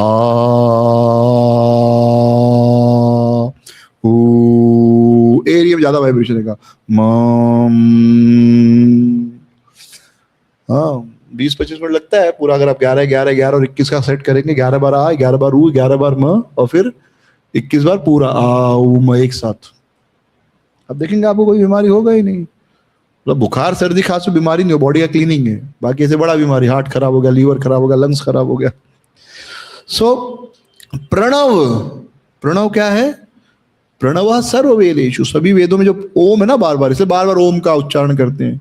दिन में आप 8-10 बार ओम का उच्चारण कर लो तो खुद है आपका बॉडी इतना वाइब्रेट रहेगा, हार्ट और ब्लॉकेज कहीं रहेगा भी, कहीं पे कुछ हल्का हल्का जमा हो रहा है, हिल के निकल जाएगा। राइट, वाइब्रेट होता है, हिलता है तो कुछ जमा चीज निकल जाता है ना। जैसे कुछ है, समझो बॉटल में कुछ अटका ऐसे ऐसे करते हैं तो क्या होता है, अटका तो छूट जाता है बराबर। तो कर रहे, हिल रहा है तो कहीं कहीं हल्का फुल्का कुछ जमा हो रहा होगा, निकल जाएगा। हाँ, और इतना ही मेन है ये पोर्शन पूरा, ये ठीक है तो बाकी बॉडी ठीक है। तो प्रणव सर्व वेदेषु शब्दक है पौरुषम दिशः, शब्दक है यानी जो शब्द हैं, जो शब्द है इथर में, वह शब्द मैं हूं प्रणव, और शब्द है पौरुषम नृषम, और जो मनुष्य का पुरुषार्थ है, कार्य करने की क्षमता, वह क्षमता मैं हूं। ठीक है, फिर नेक्स्ट श्लोक में भगवान कहते हैं 9वें श्लोक में, पुण्यगंध पृथ्व्याम च तेजाश्चास्मि विभावसः जीवनम सर्वभूतेषु तपश्चास्मि तपस्विषु। तो भगवान क्या कहते हैं? पहला चीज, पुण्योगंध पृथ्व्याम च, जो पृथ्वी की गंध है। बंबई वालों को तो गटर का बदबू ही मालूम पड़ा होगा। गांव कभी जाइए या ऐसे जगह पे जहां पर शहर नहीं, जहां खेती होती है, कौन से महीने में? मई जून के आसपास। और जब पहली बारिश होती है, क्योंकि मई के बाद जून में बारिश होगी, तो जब पहली बारिश होती है आपको धरती की खुशबू असली में वहां सुन आई मालूम पड़ेगी कि पृथ्वी का गंध क्या है। यहाँ पे तो बारिश के बाद वो गटर का गंध आता है सब, तो वो असली गंध नहीं है। एक भीनी भीनी एक अलग ही तरह की खुशबू होती है और अच्छी बहुत फीलिंग। वो बारिश के बाद तो जमीन से जब निकलती है, तो जहाँ खेत खलिहान है वहां पे अगर आप उस समय रहोगे बारिश के समय, तो आपको खुशबू का अनुभव होगा। हाँ, तो भगवान क्या कह रहे हैं? पुण्यो गंध पृथ्व्याम च, जो पृथ्वी का पुण्य गंध है वह मैं हूं। तेजस चास्मी विभावसो, और जो तेजस च अश्मि विभावसो, जो अग्नि का जो प्रकाश है वह मैं हूं। अग्नि में जो तेज होता है, हम आग जलाते हैं, कुछ भी जलाते हैं तो अग्नि प्रकट होती ना, एक तेज निकलता है, प्रकाश निकलता है, वह तेज मैं हूं। जीवनम सर्वभूतेषु तपश्चास्मि तपस्विषु, जीवनम सर्वभूतेषु, सभी जीवों में, यानी हम सब जीवित हैं तो वह जीवन भी मैं हूं। जब वो जीवन निकल जाता है तो शरीर डेड हो जाता है। प्रभुपाद जी बार बार एक उदाहरण देते थे समझाने के लिए आत्मा का, कि जीवित शरीर और मृत शरीर में क्या अंतर है। अगर आप बोलोगे कुछ केमिकल चला गया, तो केमिकल डाल के उसे फिर से जीवित कर दो। क्या किसी भी डेड बॉडी को केमिकल डाल के हम जीवित कर सकते हैं? इस शरीर में आप कितना भी केमिकल डालो, कितना भी केमिकल डालो, कुछ भी सब कर लो, समझो एक आदमी मर गया है, मरने के बाद उसको नया हार्ट लिवर सब ट्रांसप्लांट कर दो, जीवित कर सकते हो उसको? नहीं कर सकते। जब तक आदमी जीवित है, जब तक उसके अंदर जीवन है, यानी भगवान का अंश जो आत्मा, और भगवान स्वयं परमात्मा, यानी परमात्मा और आत्मा दोनों जब तक हृदय में विराजमान है, 8वें अध्याय में भगवान बताएंगे, ईश्वर सर्वभूतानां हृदयेषु अर्जुन तिष्ठति, ईश्वर सभी जीवों के हृदय में है। तो यहाँ पर जो हमारा हार्ट है, तो हम कहेंगे हार्ट ट्रांसप्लांट हो गया तो आत्मा भी ट्रांसप्लांट होता है, नहीं। हृदय देशे, हृदय में नहीं, हृदय देशे, जहां हृदय का स्थान है उस स्थान पर हृदय स्थित नहीं है, हृदय देशे, हृदय के स्थान पर, यानी आत्मा परमात्मा यहां पर रहते, जहां पर हृदय, हृदय के स्थान पर। हृदय निकाल के दूसरा हृदय डालोगे तो उसमें रहेंगे, वही आत्मा परमात्मा रहेंगे, यानी आत्मा वही रहेगी।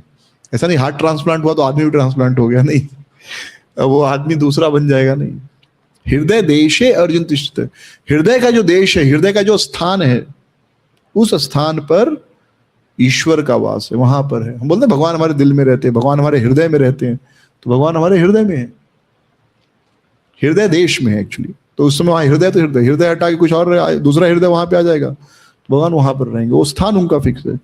तो भगवान क्या है, सभी जीवों का जीवन है। यदि हम मतलब अगर आत्मा परमात्मा निकल जाए तो ये शरीर जो है यह काम नहीं कर सकता, दुनिया का बेस्ट से बेस्ट ट्रीटमेंट इसको रिवाइव नहीं कर सकता। तो मुख्य चीज क्या है, भगवान। तो जब हम खुद को जीवित देखते कि आज सुबह उठे और जीवित है, तो स्मरण करिए कि भगवान मेरे साथ है आज भी उसको आप स्मरण कर सकते हैं। जब हवा अग्नि में प्रकाश देखिए, सभी जीवों में जीवन देखिए, जल पीते वक्त, जमीन की सुगंध लेते वक्त, ओम का उच्चारण करते वक्त, किसी व्यक्ति में कोई विशेष गुण है, किसी व्यक्ति का ज्ञान प्रबल होता है, किसी व्यक्ति में सुंदरता होती है, किसी व्यक्ति में कुछ शक्ति होती है, हाँ, तो हर व्यक्ति के अलग, कोई अच्छा गाता है, तो किसी में कोई विशेष गुण दिखे तो समझ जाओ यह क्या है, कृष्ण उस रूप में प्रकट हुए हैं। फिर भगवान क्या कहते हैं, तपस्वी जो है उनका तप हूं, तपश्चास्मि तपस्विसु, जो तपस्वी हैं उनका मैं तप हूं। फिर भगवान आगे बता रहे हैं, बीजम माम सर्वभूतानाम विद्धि पार्थ सनातन बुद्धिर्बुद्धिमताम अस्मि तेजस तेजस्विनाम अहम। बीजम माम सर्वभूतानाम, तो सभी बीजम माम सर्वभूतानाम, सभी कोई भी जीव हो, जैसे हम सब पैदा हुए तो ऐसे पैदा थोड़े हुए, राइट, बहुत छोटे पैदा हुए, माँ के गर्भ से निकले तो बहुत छोटे थे, लेकिन माँ के गर्भ में ऐसे नहीं प्रवेश किए, माँ के गर्भ में एक बीज के रूप में, बहुत जैसे आम का बीज होता है, इमली का बीज होता है, पीपल का बीज और छोटा, एकदम पतला, राई के दाने जितना होता है, तो सबका बीज होता है, सीड। भगवान कहते हैं अहम बीज प्रदः पिता, मैं बीज देने वाला पिता हूं। तो बीज के रूप में पुरुष के शरीर से स्त्री के शरीर में हम प्रवेश करते हैं, वहां पर रजवीर्य का, ओवम और स्पर्म का कांटेक्ट होता है, और फिर जाकर ये शरीर बनना शुरू होता है। तो जितने जीव उसका जो बीज है, कुत्ता, बिल्ली, मनुष्य, कोई भी पशु हो, पंछी हो, फल हो, वृक्ष हो, सबका बीज होता है, हमारा भी बीज है, हाँ, वो शुक्राणु स्पर्म के रूप में वह पुरुष के शरीर में रहता है। तो जैसे कोई बीज और पृथ्वी मिलते हैं तो फिर पेड़ बनता है, उसी प्रकार जब स्पर्म और ओवम मिलते हैं तो यह शरीर बनता है। तो भगवान कह रहे जो बीज है, ये बीज मैं देता हूं, जितना बीज है उसका मैं आधार हूं, ये पूरी सृष्टि का बीज मैं हूं। और फिर बुद्धिमताम, जो बुद्धिमान है उनकी बुद्धि मैं हूं, कोई व्यक्ति बुद्धिमान उसकी बुद्धि मैं हूं। और जो बलवान है, बुद्धि बुद्धिमताम अस्मि तेजस तेजस्नाम अहम, तो जो बुद्धिमान है उनकी बुद्धि में हूं, और जो शक्तिशाली है उनकी शक्ति मैं हूं। बुद्धिमान जो मनुष्य की जो शक्ति है, तेज है, वह शक्ति मैं हूं। तो इस प्रकार फिर भगवान आगे कह रहे हैं, बलम बलवता चाहम काम राग विवर्जितम धर्म विरुद्ध भूतेषु कामोस्मि भरतर्षभ। तो जो बलवान व्यक्ति का बल मैं हूं, काम राग विवर्जित, जिसमें काम वासना और आसक्ति नहीं है।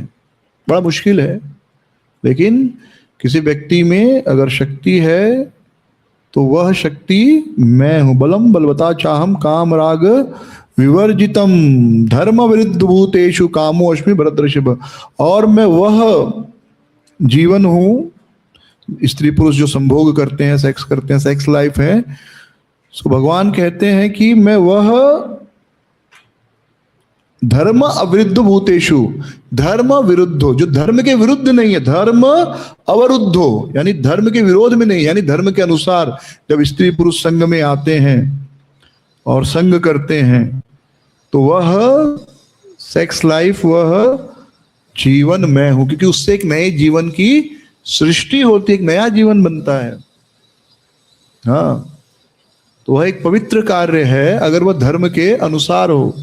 तो कोई भी कार्य धर्म के अनुसार हो तो वह पवित्र है, धर्म के अनुसार न हो तो वह अपवित्र है। एब्सोल्युटली कोई भी चीज पवित्र या अपवित्र नहीं होती, हर वस्तु का उपयोगिता होता है। तो धर्म विरुद्ध, धर्म के विरोध में जो नहीं है, यानी विवाहित जीवन है, अग्नि को साक्षी मानकर, भगवान को साक्षी मानकर, प्रमाण मानकर स्त्री पुरुष साथ में रहते हैं, माता पिता का आशीर्वाद प्राप्त करके उनकी अनुमति से रहते हैं। हाँ, क्योंकि शादी विवाह मतलब खाली पति पत्नी नहीं होता, विवाह मतलब फिर पूरा दो परिवार जुड़ते हैं, सास ससुर, साला जीजा, बहुत कुछ रिश्ते बनते हैं, राइट। एक्चुअली समाज को जोड़ने का तरीका ही विवाह है, और कुछ है ही नहीं। दो परिवार कैसे जुड़ते हैं? जब भाई विवाह होता तभी दो परिवार जुड़ते हैं ना। पहले राजा लोग बहुत सी शादियां करते थे, क्यों? तो ऐसा नहीं था काम वासना थी, एक और भी रीजन होता था कि जब दो राजा विवाह करते थे तो उनके राज्य में मैत्री संबंध स्थापित हो जाते थे कि भाई, अरे भाई अपना जीजा का राज्य है, कैसे अटैक करे, अपने दामाद जी का राज्य है, अपने ससुर जी का राज्य है, तो झगड़ा कैसे करें। तो विवाह वॉज मोर मतलब मोर देन क्या बोलते हैं sex life, it was more political. कि भाई सब रिश्तेदार है तो झगड़ा नहीं होगा ना, चांस कम है।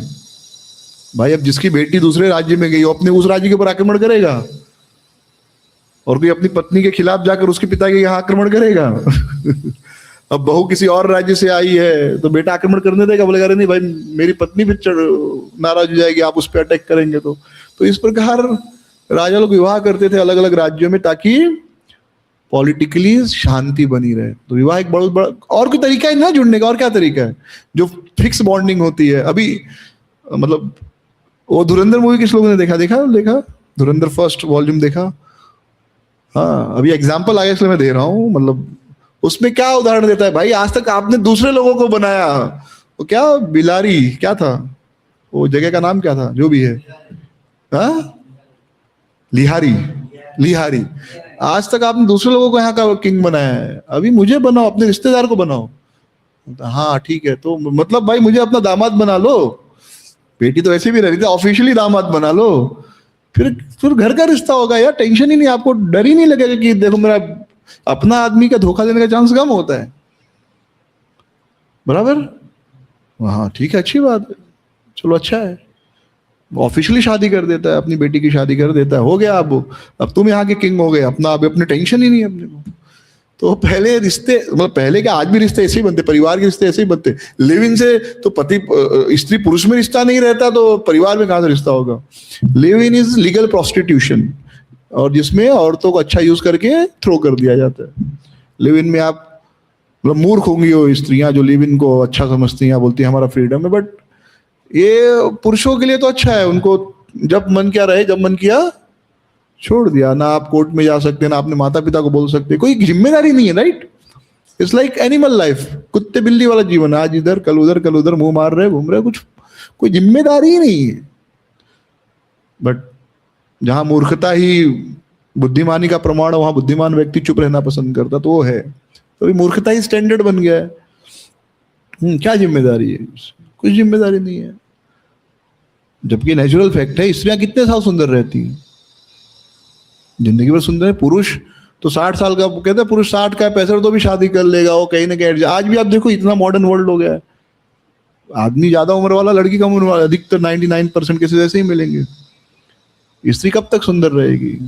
35 40 45। इवन फिल्मों में आप देखो, हीरो 60 65 का तो भी लीड रोल लेता है, और वो जब हीरो बना होगा उसमें जो लड़की पैदा नहीं रहेगी वो हीरोइन बनती है उसकी। बाकी पुरानी, और जो पुरानी हीरोइन है उनको मैक्सिमम कौन सा रोल मिलता है?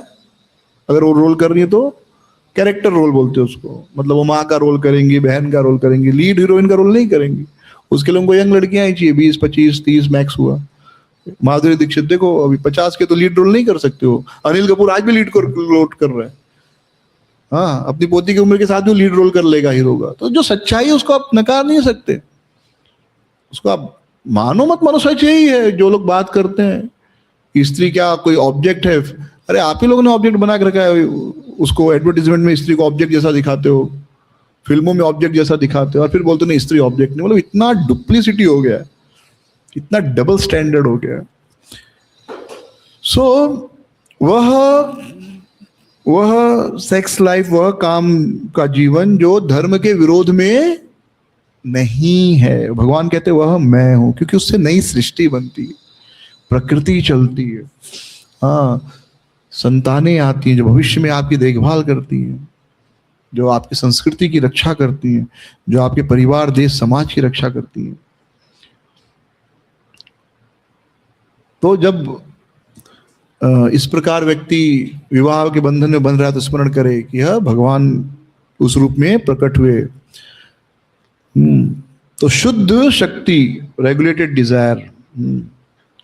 ओके, एक और है। ओके, आई थिंक 4 श्लोक था। नेक्स्ट क्या है?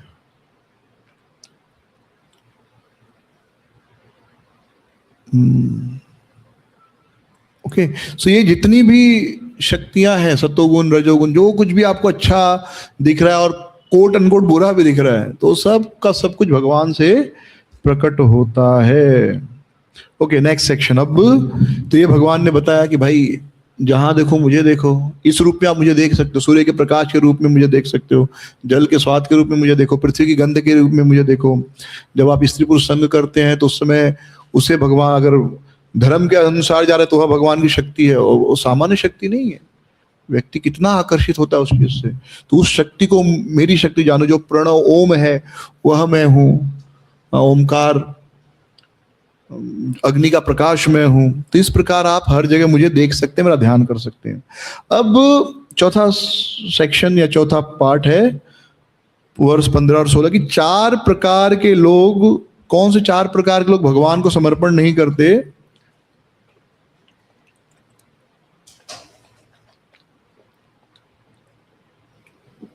और कौन से 4 प्रकार के लोग भगवान को समर्पण करते हैं। वेरी इंपॉर्टेंट, कि कौन कौन कृष्ण भक्ति कर सकता है, कौन कौन नहीं करता है। तो आप समझ सकते हैं कि भाई ये आदमी तो कभी भक्ति नहीं करेगा, कितना भी प्रचार करो। हाँ, I'll just go.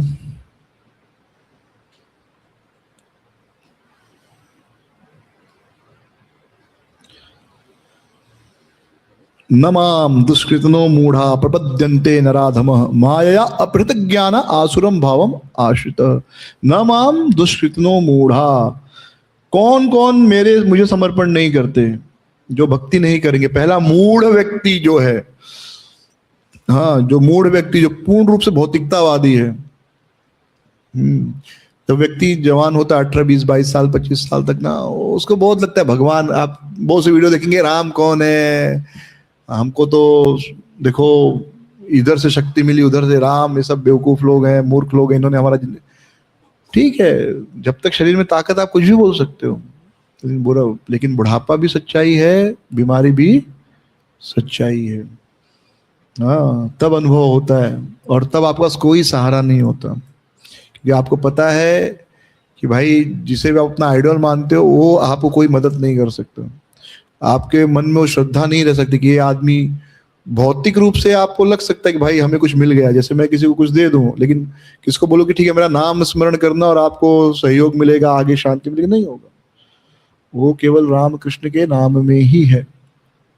तो जो मूढ़ है, पूर्ण रूप से शरीर को ही सब कुछ मानते हैं, संसार को ही सब कुछ मानते हैं। हाँ, तो नमाम दुष्कृतिनो मूढ़ा। फिर नराधमः, जो मनुष्य में सबसे गिरे हुए हैं। निराधम यानी आप मतलब बलात्कारी हो गए, दूसरों को हमेशा दुख देना। पिछली बार हमने एक चर्चा किया था ना, सुहृद, मित्र, अरि। सुहृद यानी बिना किसी स्वार्थ के सामने वाले का कल्याण करना, यह सुहृद। अरि, मित्र यानी लेन देन, भाई जितना करोगे मैं भी इतना करूंगा, बराबर। आप मेरे घर पे आओगे तो मैं भी आपके घर पे आऊंगा। हाँ, मतलब बिना किसी स्वार्थ के, जैसे माँ प्रेम करती है। और मित्र, भाई इक्वल राइट्स। आप मेरे घर पे आओगे मैं भी आपके घर पे आऊंगा, आप मुझे गिफ्ट दोगे तो मैं भी आपको गिफ्ट दूंगा, आप मुझे बर्थडे विश करोगे तो मैं भी आपको बर्थडे विश करूंगा, मित्र। फिर अरि, अरि यानी जैसे निस्वार्थ भाव से सुहृद प्रेम करता, आपका कल्याण चाहता है बिना किसी कारण। वैसे अरि जो होता है वो बिना किसी कारण आपका बुरा चाहता है। आपसे उसका कोई पर्सनल दुश्मनी नहीं, लेकिन वो आपको बुरा चाहता है। फिर द्वेषी, द्वेषी व्यक्ति यानी आपको पहचानता फिर द्वेष करता, लाइक दैट। ऐसे 9 सेक्शन हमने पढ़े थे, 9 लोग, 9 प्रकार के। तो नराधम यानी अरि है, एकदम बिना कारण दूसरे को तकलीफ दे रहा है। आप देखोगे कुछ लोगों को कुत्ते के बच्चे को पकड़ेंगे, 5वीं फ्लोर की बिल्डिंग से जोर से नीचे फेंकेंगे, मार देंगे, को बड़ा मजा आता है। हाँ, कुत्ते के बच्चे को मार देंगे। बीच में आया था, हाथी के मुंह में पटाखा दे दिया था इसे, हाँ, तो ये क्या है, नराधम है। ठीक है, भूख लगी है तो आपने एक बकरी खा ली मार के, कोई बात नहीं। पर कुत्ते को बेचारे को, उसको आप पटक के मार रहे हो, ना खाना ना पीना है। किसी को मार के खाना भी अच्छा नहीं, पर मजबूरी समझा सकता है, भाई आपको भूख लगा बस नहीं है तो आप इसको मार के खा लिए, वो मजबूरी है। अच्छा ना बात नहीं है, लेकिन होता ना, जैसे अच्छे में भी कैटेगरी होती है, जैसे खराब में भी कैटेगरी होती है। तो अधम में भी एक होता है नराधम, सबसे खराब। खराब खराब बहुत खराब बोलते, खराब है नहीं, ये तो बहुत खराब, हम लोग भी बोलते ना, नहीं ये तो बहुत बुरा हुआ। एक हाँ बुरा तो हुआ, ठीक है चलता है, और एक नहीं ये तो बहुत बुरा हुआ। तो बुरा खराब में बहुत खराब होता है, जैसे अच्छे में बहुत अच्छा होता है बराबर, तो जैसे खराब में भी बहुत खराब होता है। तो देखो अभी जो हमास वालों ने मारा, इजराइल पे अटैक किया था जब 2022 में, 5-5 महीने के बच्चे को ओवन में डालकर, ओवन ऑन करके मारा है। मतलब अरे भाई मारना गलत, दबा रहे, देख सेकंड में मर जाता, ओवन में गर्म करके मार रहा, मतलब क्या दिखा रहा है ये। उनकी लड़कियों को पकड़ा, नंगा करके घुमा रहे, मार रहे, तड़पा तड़पा के मार रहे। दुश्मनी गोली मार दो, 1 सेकंड में मर जाएगा आदमी। वो किसी को मारना अच्छी बात नहीं है, लेकिन अब किसी को तुरंत गोली से मारना और किसी को ओवन में डाल के गर्म करके मारना, अंतर है कि नहीं दोनों में? दोनों खराब है, लेकिन एक और खराब है, अल्टीमेटली दोनों खराब है। तो ये नराधम है। तो ऐसे लोगों को भी आप सोचोगे कृष्ण भक्ति करेंगे, असंभव है, ऐसे लोग भक्ति में नहीं आ सकते। माया, माया अपृथक ज्ञान है, जिनका ज्ञान माया द्वारा हर लिया गया है, जिनका ज्ञान माया द्वारा हर लिया गया है। अभी और नराधम में, अभी पर कल होली के दिन, होली के दिन एक बच्चा ने फूगा मारा, कोई मुल्ली भी थी, मुल्ली यानी मुल्ला और मुल्ली वो बुर्का पहने थे, उसको थोड़ा छींटा चला गया, वो गई 50 लोगों को लेके आई, उसके घर में घुस गई, और उसका भाई या पिता कौन था मालूम नहीं, 23-24 साल का था, पीट पीट कर मार डाला, एक बड़ा पत्थर था उठा के मार दिया। अभी 3 दिन पहले की बात है, ये भारत की बात बता रहा हूँ, विदेश की बात नहीं। और हम बोलते हिंदू मुस्लिम भाईचारा, अरे काहे का भाईचारा भाई, वे पर है बेवकूफ है, ये सब ऐसे ये सब देखेंगे ही नहीं। अभी एक कल की परसों में पढ़ रहा था, हरिद्वार में एक व्यक्ति ने दुकान खोली, मुसलमान ने, कंबल 500 रुपये में, रजाई 1000 रुपये में। जबकि एक नॉर्मल अच्छा कंबल लो तो 1200-1500 से नीचे में नहीं आएगा, शायद ज्यादा ही महंगा है। तो बाकी सब हिंदू उधर से खरीदी कर रहे, देख रहे मुसलमान का दुकान है और सस्ता। हिंदू तो क्या है, अपना गला काटने वाला भी सस्ते में बेचे तो उधर से लेंगे। मतलब कितना पागलपन आ गया, समझ में नहीं आ रहा। पता है ये आदमी मुसलमान है, आपके खिलाफ है, पर सस्ता बेचा तो वहीं जाएंगे। सारे व्यापारी परेशान हो गए उधर के हरिद्वार की, एक चल क्या रहा है भाई, जो चीज का लागत ही नहीं आएगा, प्रॉफिट तो बात की बात है, इतने में तो हम खरीद नहीं सकते, तो बेचेंगे कहाँ से। तो लोग ने डिटेक्टिव लगाया, भाई पता करो भाई कहाँ से माल खरीद रहा है, इतना सस्ता बेच रहा है। तो डिटेक्टिव ने पूरा रिसर्च किया, क्या बताया उसने कि जो हरिद्वार के शमशान घाट होते हैं ना, जितने भी शमशान घाट है, वहां पे क्या होता है, मुर्दे को मरने के बाद हमको जो कपड़ा वपड़ा हम लेके जाते हैं, गद्दे में लेके जाते, गद्दे पे या कंबल पे बिछाते ना कुछ सोने के लिए, हाँ बांस का लकड़ी के ऊपर कुछ तो डालते हैं, गद्दा डाल देते, कोई भाई सबका अपना जैसा क्षमता है, कोई कंबल डाल दिया ऊपर से उड़ा देता है, फिर कपड़े से बांधता है। तो गद्दा कंबल जो डालते थे तो उधर ही छोड़ दिया जाता, वो थोड़े लेके आ जाता है, वो खाली डोम जो होते हैं वहां के जो जलाने वाले वो यूज करते हैं। वो भी कितना यूज करेंगे, तो अंत में सड़ जाता है, बहा दिया जाता है। तो ये क्या करते थे, पूरा चैन नेटवर्क बनाया, वो सब ये लाके उसका गद्दे का रुई निकाल के वापस नया गद्दा बनाने लगे, और कंबल जो उसको धो के बढ़िया ड्राई क्लीन करके प्रेस करके पैक करके बेचने लगे। अब जो लोग खरीदे थे बेचारे, वो तो उस पर सोए कितना, वो पूरा दुकान पे हमला करके पीट मार के भगा दिया उसको। लेकिन सोचो कभी सस्ता कैसे मिलेगा कोई चीज, डेफिनेटली गलत होगा ना, बट उसमें बुद्धि काम नहीं करती। ऐसे लोग बोलते माया अपृथक ज्ञान, अरे 500 में मिल रहा है, अरे भाई 500 मिला, कुछ तो गड़बड़ है। जो चीज की कीमत 1000 रुपया खरीदी भाव नहीं है होलसेल में, वो आपको 500 में रिटेल में मिल रहा है, मतलब गड़बड़ होगी। कोई 200 रुपया किलो पनीर बेच रहा है तो डेफिनेटली गड़बड़ है। हाँ, 1 किलो असली पनीर बनाने में कम से कम 400 से 450-500 खर्चा आता है, असली पनीर बनाएंगे तो।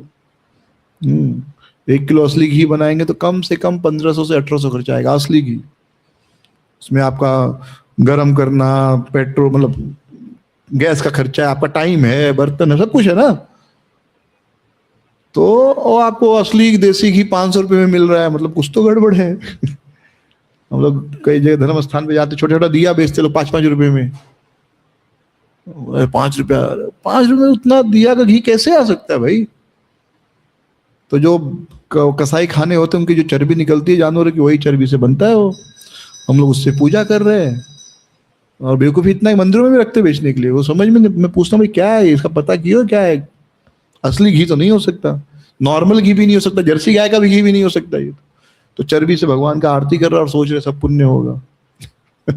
तो माया अप्रत्यक्ष ज्ञान, बेवकूफ मूर्ख लोग जिनका ज्ञान माया के द्वारा हरण कर लिया गया। थोड़ा बुद्धि यूज करना चाहिए। इतना सस्ता कैसे मिल रहा है? कुछ तो गड़बड़ है।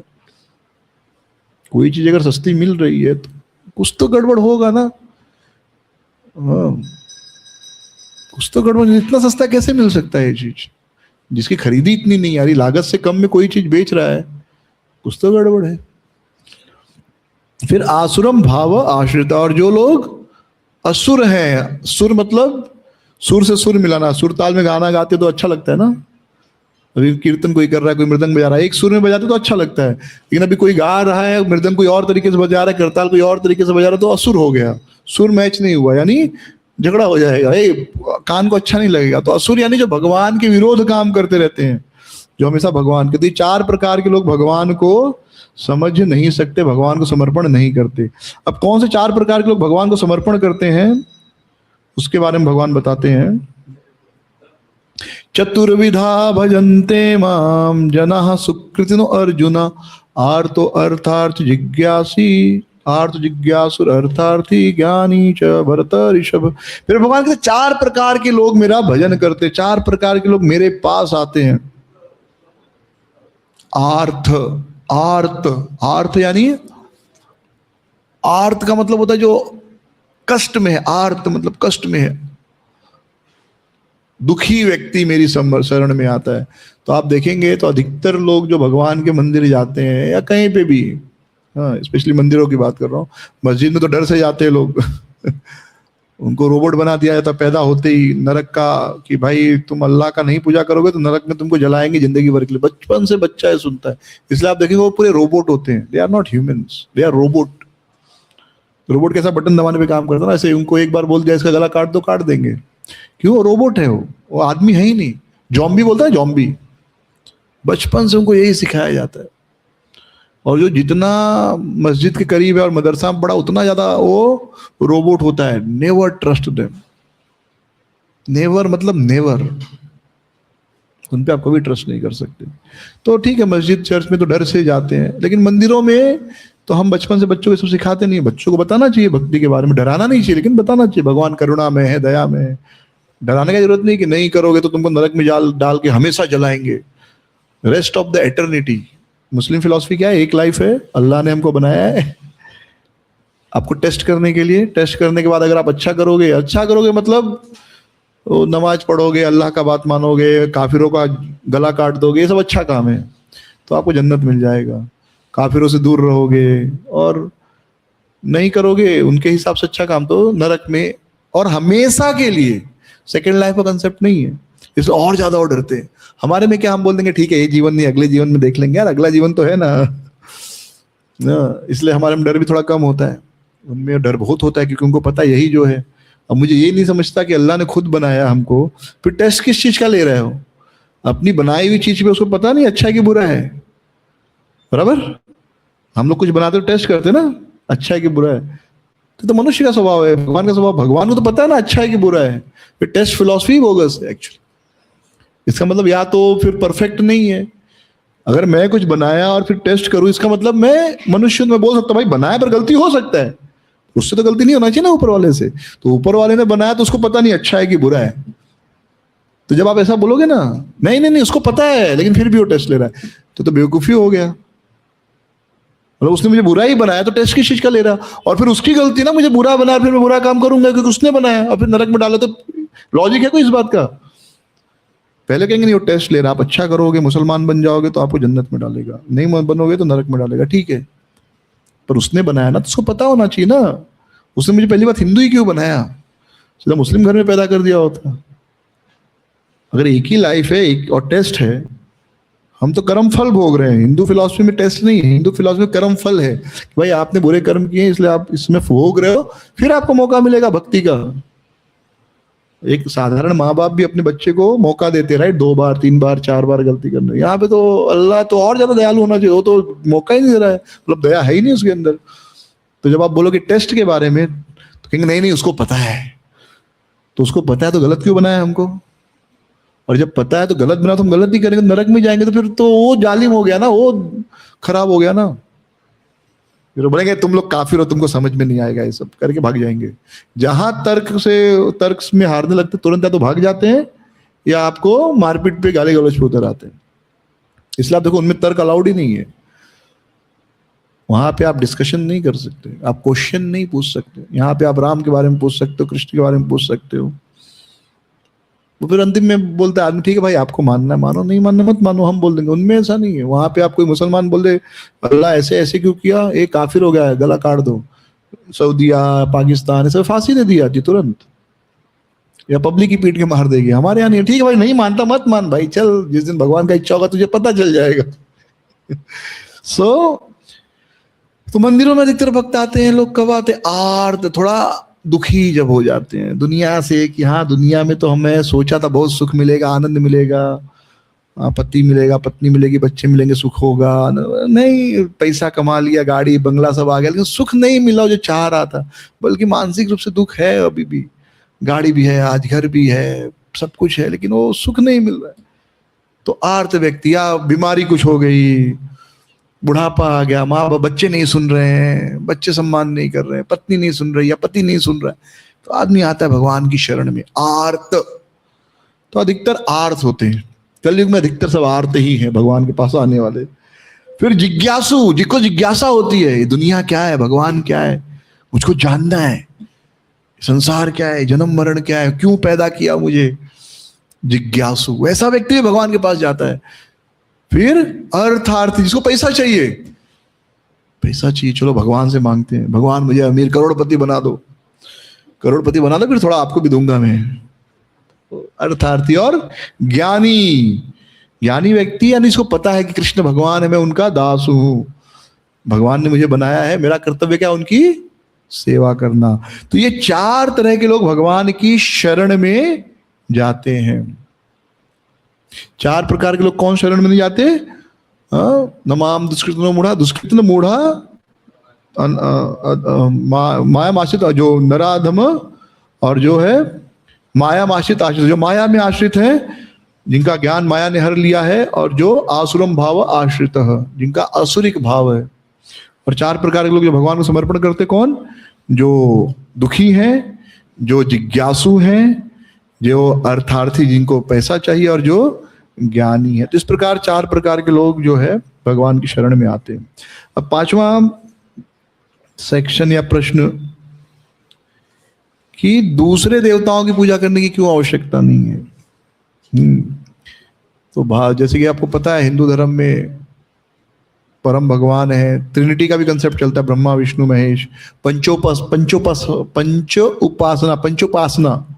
यानी 5 उपासना। तो ब्रह्मा विष्णु महेश, सूर्य और दुर्गा, सूर्य दुर्गा गणपति ब्रह्मा, और ब्रह्मा नहीं, शिव विष्णु ब्रह्मा, शिव विष्णु ब्रह्मा, माता दुर्गा, सूर्य और शिव। ये क्या है?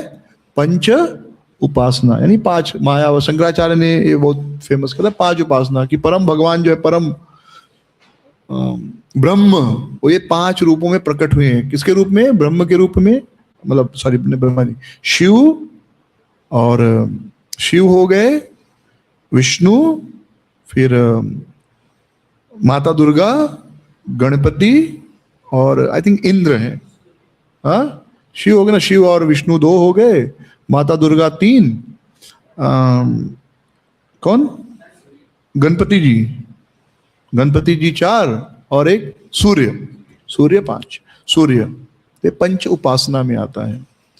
तो ब्रह्मा, तो आप देखेंगे जो शंकराचार्य को पालन करने वाले पंचोपासना करते हैं, यानी वो निराकार, कहते हैं अल्टीमेट भगवान निराकार है ब्रह्म, लेकिन ब्रह्म इन 5 रूपों में प्रकट होता है इस संसार में। ठीक है, तो पंचोपासना। तो इस प्रकार जो है देवताओं की पूजा का, लेकिन भगवान कहते हैं कि जरूरत नहीं है किसी भी देवता की पूजा करने की। तो 20वें से लेके 23वें श्लोक में भगवान जो है बताते हैं इस बारे में। हाँ बोलो। तो विष्णु स्वरूप है ना दत्तात्रेय, ब्रह्मा विष्णु महेश तीनों, एक्चुअली वो तो अलग ही कथा है। तो सती अनसुईया की कथा है ना, अनसुईया जी को आते हैं तो अलग से, तो बट बेसिकली से विष्णु तत्व, दत्तात्रेय विष्णु तत्व, तो कुछ नहीं उसमें। तो अब भगवान बताते हैं कि देवताओं के पास देवताओं की पूजा करने की क्यों आवश्यकता नहीं है। तो कामेश तैर तैर हृत ज्ञान, 20वां श्लोक है, प्रपद्यन्ते अन्य देवता तम तम नियम आस्थया प्रकृतिया नियता स्वया, जिनकी बुद्धि भौतिक इच्छाओं द्वारा मारी गई है, यानी जो इसी संसार में सुखी रहना चाहते हैं। तो उन्हें मूर्ख क्यों कहा गया? क्योंकि जो चीज परमानेंट नहीं, वहां पर रहने का योजना बनाना मूर्खता है। कुछ लोग इतने मूर्ख होते हैं कि नहीं, मेरे मरने के बाद मेरे बेटे को मिलना चाहिए, बेटी को मिलना चाहिए, ये हो जाना। अरे भाई तुम जा रहे हो, तुमको खुद को पता नहीं कहाँ जाने वाले, अपना तो सोच लो 2 मिनट। आपको खुद का पता नहीं कि क्या आपके साथ होने वाला है आगे, और आप चिंता कर रहे हो ये जमीन इसके नाम पे लिख दो, इसके पास नहीं रहेगा, इसको दे दो। अरे भाई तुम्हारा क्या होगा वो तो सोच लो एक बार, कि इतने बड़े दानी हो गए हो, इतने बड़े विरक्त हो गए कि भाई मेरा क्या होगा चलेगा नहीं। तो अगला जीवन का आपको पता नहीं कुछ, और अभी भी परेशान। अरे भाई हो जाएगा, देख लेंगे। जैसे आपने अपना पालन पोषण कर लिया, वो भी कर लेंगे, पढ़ा लिखा दिया, बड़ा कर दिया, हो गया ना, अब छोड़ दो, अब अपना सोचो। हाँ, लेकिन नहीं, इसी संसार को सब समझते हैं। तो कामेश तैर हृत ज्ञान प्रपद्यन्ते अन्य देवता, तो ऐसे लोग देवताओं की शरण में जाते हैं। तम तम नियम आस्थाया प्रकृतिया नियता स्वया, और जैसे जैसा उनका प्रकृति होती है वैसे वैसे देवताओं की वो पूजा करते हैं। जैसे किसी को मांस खाना है तो काली माता का पूजा करते हैं। हाँ, तो इस प्रकार अलग अलग, जो है भैरव की पूजा, दारू पीना तो भैरव जी की पूजा करते हैं। ठीक है, तो अलग अलग प्रकृति होती है, तो व्यक्ति उस प्रकार चुन लेता है। तो हम कहेंगे ऐसा बनाया है क्यों? क्योंकि प्रकृति ऐसी रहेगी लोगों की, भौतिक जगत है, तो यहाँ पर व्यक्ति मांस खाने ही आया है। जैसे व्यक्ति सबसे बड़ा सुख इस संसार में स्त्री पुरुष का संग माना जाता है, बट अल्टीमेटली क्या है? Enjoying the flash. इसलिए जो प्रोस्टिट्यूशन का बिजनेस को फ्लैश बिजनेस कहते हैं, मांस का व्यापार। मांस का व्यापार में खाली बकरा काटते उसको ही मांस का व्यापार नहीं कहते, इवन इसको भी फ्लैश समथिंग बोलते हैं। जो वेश्यावृत्ति, उसको भी फ्लैश का व्यापार, यानी मांस का व्यापार। तो अल्टीमेटली पुरुष स्त्री संग करते तो क्या कर रहे हैं? मांस को मांस से स्पर्श कराते, तो शरीर क्या है? मांस ही है।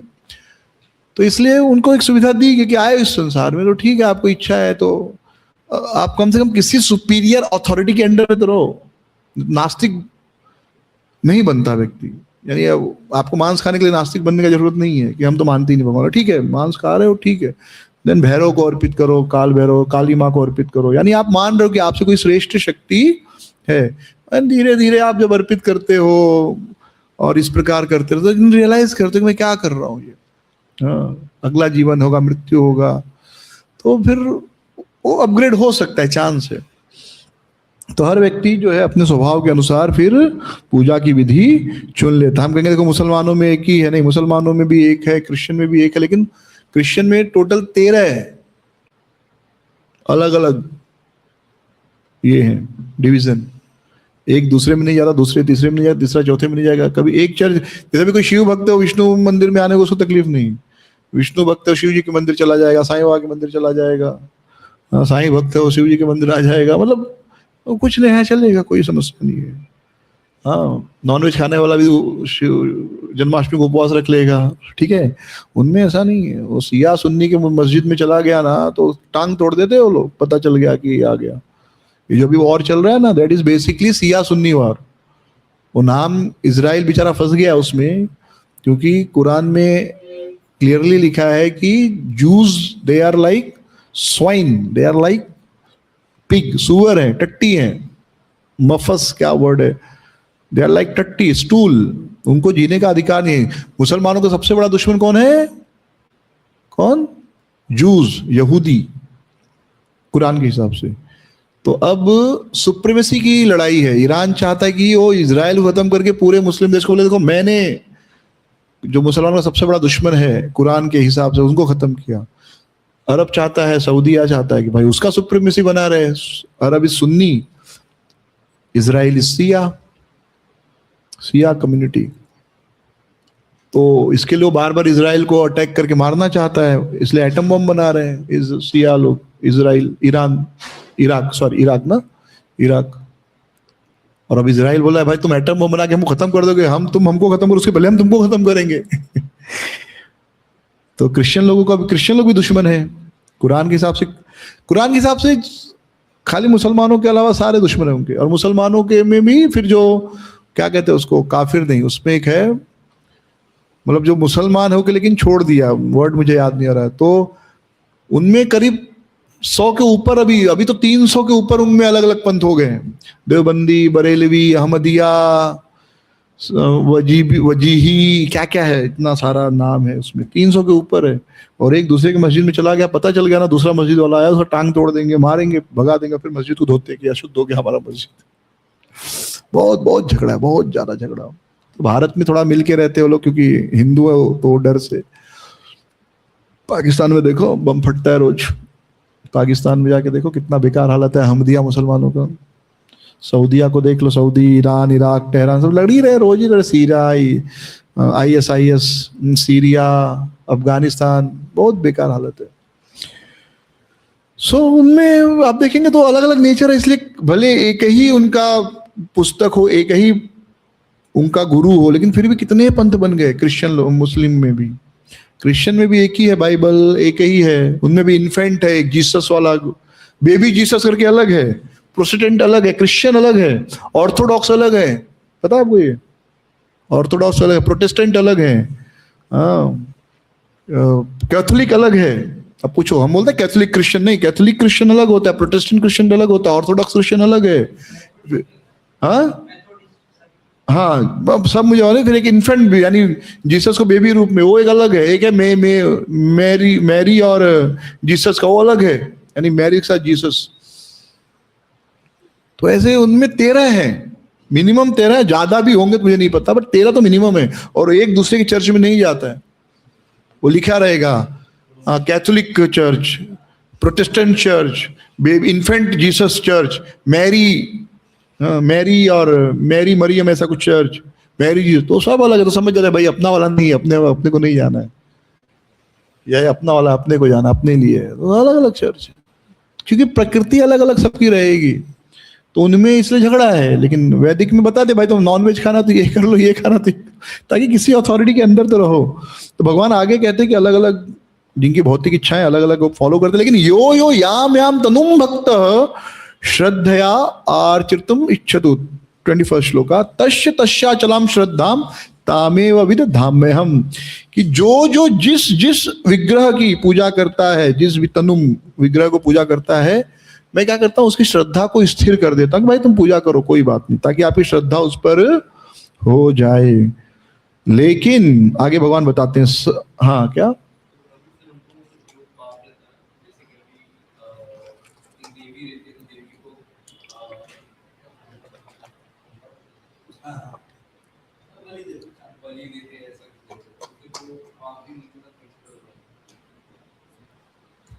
हर एक्शन का रिएक्शन तो मिलता ही है। इट्स लाइक मोर, मतलब गलत है वो, मतलब गलत भी जैसे लॉ में होता है ना, कानून, कि आप मतलब चोरी किए हो लेकिन नियम से चोरी किए हो, तो आपको थोड़ा, भाई मैं रूल के अंडर रह के चोरी किया हूं, और एक है बिना रूल के अंडर रह के चोरी करना हो। जैसे पुलिस वाला किसी को गोली मार दे और मैं गोली मार दूं, मैं गोली मार दूं तो कोई केस ही, मतलब फिर तो पुलिस वाला गोली मारे, भले उसने मर्डर किया है, लेकिन फिर वो आएगा भाई हमको अटैक कर रहा था, और फिर वो पूरा रूल अलग बन जाएगा, वो भाग रहा था, वो फलाना ठिकाना, हो सकता है उसने भी गलत मारा हो, अपना पर्पस पूरा, लेकिन वो रूल के अंदर रह के गलत किया है, तो कुछ इम्यूनिटी डेफिनेटली है उसको। मुझे बिल्कुल इम्यूनिटी नहीं, मुझे सीधा केस चलेगा और हरी बोल, उसको कुछ तो इम्यूनिटी रह जाएगा, समझ रहे, ऐसा कुछ समथिंग लाइक दैट। तो सतया श्रद्धया युक्तास तस्याराधनम इहत लभते च ततः कामान मयेव विहितम हितान। तो इस प्रकार, जब वो इस प्रकार की उसकी श्रद्धा स्थिर हो जाती है, तो वह किसी देवी देवता की पूजा करता है, उसकी इच्छा भी पूरी होती है। लेकिन भगवान आखिरी में क्या कहते हैं, ये सारी इच्छाएं जो हैं मैं ही उनको देता हूं, सब कुछ इच्छाएं अंत में मेरे द्वारा ही उनको प्राप्त होती है, मैं ही दे रहा हूं इसलिए उनको मिल रहा है, नहीं तो नहीं मिलता। तो ये नहीं, देवता अपने आप में स्वतंत्र नहीं है। जैसे माँ बच्चे को दूध पिलाती है, बच्चा सोच सकता है कि माँ दूध पिला रही है, हाँ, लेकिन अल्टीमेटली माँ के शरीर में दूध बन कैसे रहा है? माँ कुछ कर नहीं रही, हम कुछ करते हैं क्या दूध बनने के लिए शरीर में? नहीं, बेटा बेटी हुई तो अपने आप दूध बनने लगता है, शरीर अपने आप बना रहा है दूध, बराबर, शरीर अपने आप दूध बना रहा है, आप कुछ नहीं कर रहे हो। हाँ, बच्चे को ऐसा लगता है, माँ को भी ऐसा लगता है, देखो मैं नहीं होती तो उसका क्या होता, और बच्चे को लगता है माँ नहीं होती तो मेरा क्या होता। तो बच्चा सोच सकता है कि भाई माँ नहीं होती तो मैं तो मर ही जाता, जो कि ऐसे लगता है कि एकदम सत्य भी है। हाँ, लेकिन वो दूध कहाँ से आ रहा है? कौन सी शक्ति है जो दूध अंदर जो बॉडी में ब्लड बन रहा है उसको दूध में परिवर्तित कर दे रही है, और सारा न्यूट्रिशन मिल रहा है। तो ऐसे ही लगता है कि ये देवता नहीं होता तो मेरा क्या होता, लेकिन वो देवता को जो देवता से आपको जो मिल रहा है अंततः वो भगवान के द्वारा ही आपको प्राप्त हो रहा है। भगवान की शक्ति ना हो तो क्या माँ के शरीर में दूध बनेगा? नहीं बनेगा। कल मैं पढ़ रहा था, कल की परसों ऐसा सुन रहा था कुछ, तो बहुत अच्छी बात बताई कि संसार में हम कुछ सेवा करते हैं तो वास्तव में वो संसार के लिए है, दूसरों के लिए ही था। जैसे माँ के पास जो दूध है वो किसके लिए है? माँ के शरीर में दूध बन रहा है, किसके लिए बन रहा है? बच्चे के लिए बन रहा है। तो माँ ये नहीं सोच सकती कि देखो मैं बच्चे पे कोई उपकार कर रही हूँ, मतलब एक डिस्कशन के हिसाब से बोल रहा हूँ ताकि हम समझ पाए चीजों को। हाँ, बच्चे को अपनी माँ का, अपने पिता का आभारी होना चाहिए। हाँ, पर ये समझने की दृष्टि से देखिए कि माँ के शरीर में जो दूध बन रहा है किसके लिए बन रहा है? बच्चे के लिए बन रहा है, बच्चे का अधिकार है वो, एक्चुअली देखा जाए तो उसी प्रकार हम किसी की सेवा कर दिए, कुछ सहयोग कर दिए, तो वास्तव में इस सृष्टि ने हमको दिया, उनके लिए दिया था, इसलिए उनको हम सेवा की है। तो किसी भी चीज का अहंकार नहीं करना चाहिए कि मैं कर रहा हूँ या मैं दे रहा हूँ। श्री श्री राधा गिरधारी भगवान की जय, श्री प्रभुपाद की जय। तो ये मन में प्रश्न उठता है, ठीक है प्रॉब्लम क्या है, चलेगा, हमको मिल रहा है तो चलेगा, हम देवताओं की पूजा करके संतुष्ट है, प्रॉब्लम क्या है? 23rd वर्ष में भगवान बताते हैं प्रॉब्लम क्या है। अंतवंतु फलम तेषाम तद भवति अल्पमेधसाम देवान देवयजो यान्ति मद भक्ता यान्ति मामपि। अंतवंतु फलम तेषाम, जितने फल मिलते हैं अंतवंते, समाप्त होने वाले। जैसे किसी देवता से हमने आशीर्वाद प्राप्त कर लिया, सुंदर चेहरा दो, सुंदरता दो, मिल गई सुंदरता, कितने साल रहेगी? अंत में बूढ़े हो जाएंगे, सुंदरता समाप्त हो जाएगी। अंतवंत तो फलम तेषाम, शक्ति दो, शक्ति समाप्त हो जाएगी, शरीर ही समाप्त हो जाएगा। तो भगवान ये सब समाप्त होने वाली चीज है, इसलिए तद भवति अल्पमेधसाम। तो अल्पमेधसाम जो कम बुद्धिमान वाले लोग हैं, कम बुद्धिमान, अल्पमेध, मेधा मतलब बुद्धि, वे लोग ऐसी चीजों के पीछे आकर्षित होते हैं। देवान देव यो यान्ति मत भक्ता यान्ति मामपि। तो जो देवताओं की पूजा करते हैं वो देवताओं के लोग जाते हैं, मेरे भक्त मेरे लोक में आते हैं।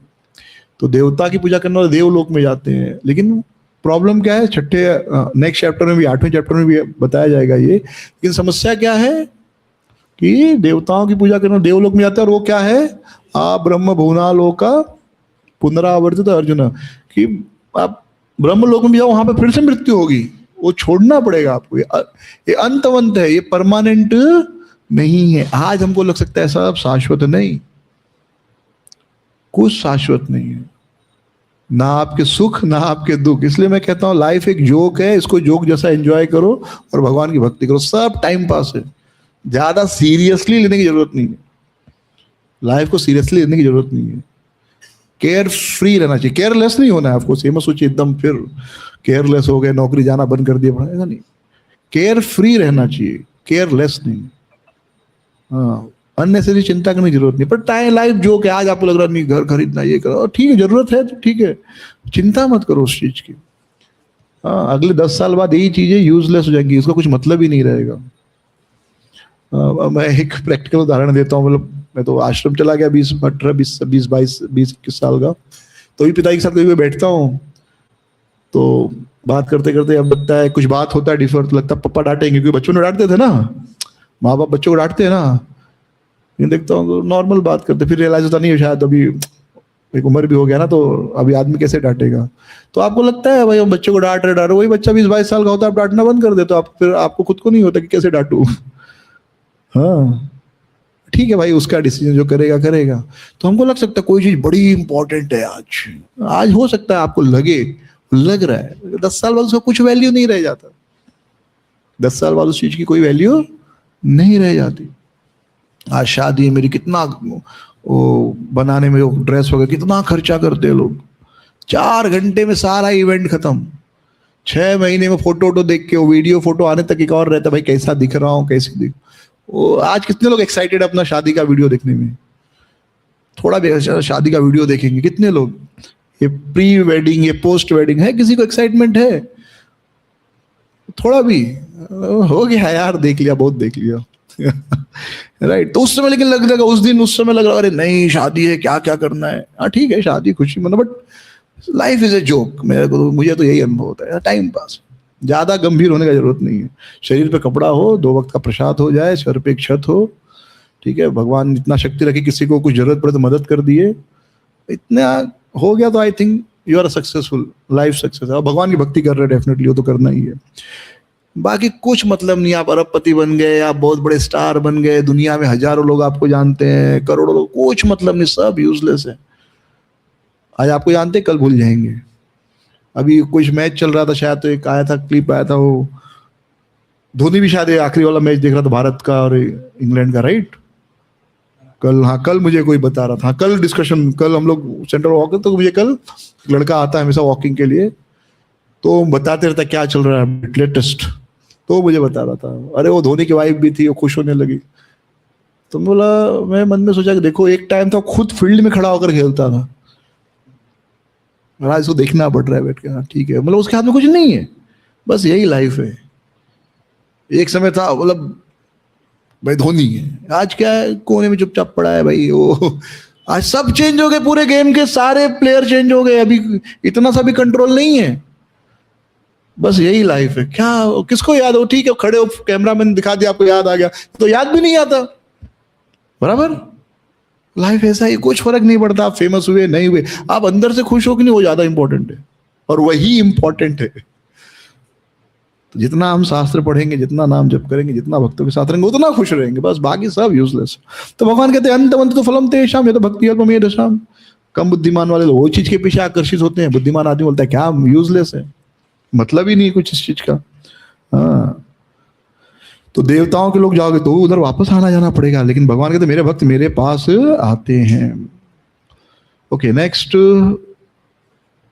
है, हम भगवान से कैसे कनेक्ट हो, कैसे कनेक्ट हो और क्यों। ये 78 और 79 वर्स बहुत इंपॉर्टेंट है, भगवान से कैसे कनेक्ट होना चाहिए और क्यों कनेक्ट होना चाहिए। तो कैसे कनेक्ट हो सकते भगवान, 28 वर्ष में भगवान कहते हैं ऐशा तो अंधकम पापम जनानाम पुण्य कर्मणा ते द्वंद्व मोह निर्मुक्ता भजन्ते माम दृढ़व्रताः। जब व्यक्ति ऐशा तो अंधकम पापम, कैसे भगवान से जुड़े हैं, जब पाप समाप्त हो जाते हैं, यानी व्यक्ति पुण्य करने लगता है तो पाप समाप्त हो जाते हैं, तो व्यक्ति पुण्य का कार्य काम करने लगे। जनानाम पुण्य कर्मणाम, जन्म देता है पुण्य कर्मों को, यानी पुण्य काम करता है और पुराने पाप खत्म हो जाते हैं। और ते द्वंद्व मोह निर्मुक्ता, द्वंद्व से मुक्त हो जाता है। द्वंद्व से मोह मुक्त होने का मतलब, अरे मुझे बहुत आज सम्मान मिला, अरे आज मेरा अपमान हो गया, अरे दोनों यूजलेस है। अरे आज भारत जीत गई, अरे आज भारत हार गया, दोनों यूजलेस, कुछ मतलब नहीं है। क्रिकेट में जीत गया हार गया, कुछ लाइफ में फर्क नहीं पड़ने वाला। अच्छा हो गया कभी बुरा हो गया, सब चलते रहेगा, ये द्वंद्व है। सुख दुख लाभ हानि, गर्मी ठंडी। अभी नया मंत्र शुरू होगा, मार्च आ गया ना, नया मंत्र क्या होगा अब अगले मार्च अप्रैल मई तक और जून तक, बहुत गर्मी है, आज बहुत गर्मी, आज बहुत गर्मी, आज बहुत गर्मी। फिर जून जुलाई अगस्त सितंबर तक, आज बहुत बारिश है, बहुत बारिश है, बहुत बारिश। मंत्र हर 3-4 महीने मंत्र बदलते रहते। अब ये मंत्र आपको हर जगह कहीं भी जाकर, आज बहुत गर्मी है यार, आज बहुत गर्मी, आज बहुत गर्मी, अरे हर जगह आपको ये मंत्र सुनने को मिलेगा। दिन में 1-2 बार तो आदमी बोलेगा ही बोलेगा, हाँ, और दिन में आप 10 लोगों से सुनोगे ही सुनोगे, अरे आज बहुत गर्मी पड़ रहा है, ये नया मंत्र आएगा। हाँ आज भी गर्मी है, हाँ रोज ही लगेगी, बाहर निकलोगे ना, दिन भर ऐसे में थोड़े बाहर निकलोगे। ये बारिश शुरू हो जाएगी, आज बड़ी बारिश है, आज बड़ी बारिश है, ठंडी में आज बड़ी ठंडी है, ये मंत्र अब शुरू, अभी अभी गर्मी वाला नया मंत्र शुरू होगा, अगले 3-4 महीने तक रहेगा। हाँ, सो पुण्य कर्मणा ते द्वंद्व मोह निर्मुक्त। तो इस प्रकार जब द्वंद्व से मुक्त हो जाते, गर्मी ठंडी, मान अपमान, लाभ हानि, आज फायदा हो गया आज नुकसान हो गया, और ये चीजें ऐसा मत सोचिए कि ये चीजें खाली भक्ति में है, कहीं पे भी, जैसे जो लोग शेयर मार्केट में किसी दिन फायदा होता है किसी दिन नुकसान होता है, रोज परेशान होने लगेंगे, वो कर ही नहीं पाएंगे। आप देखेंगे ना शेयर मार्केट, क्रिकेट, ये इसमें सक्सेसफुल कौन होते हैं? पॉलिटिक्स, वो भी कोट अनकोट द्वंद्व मोह निर्मुक्त रहते हैं।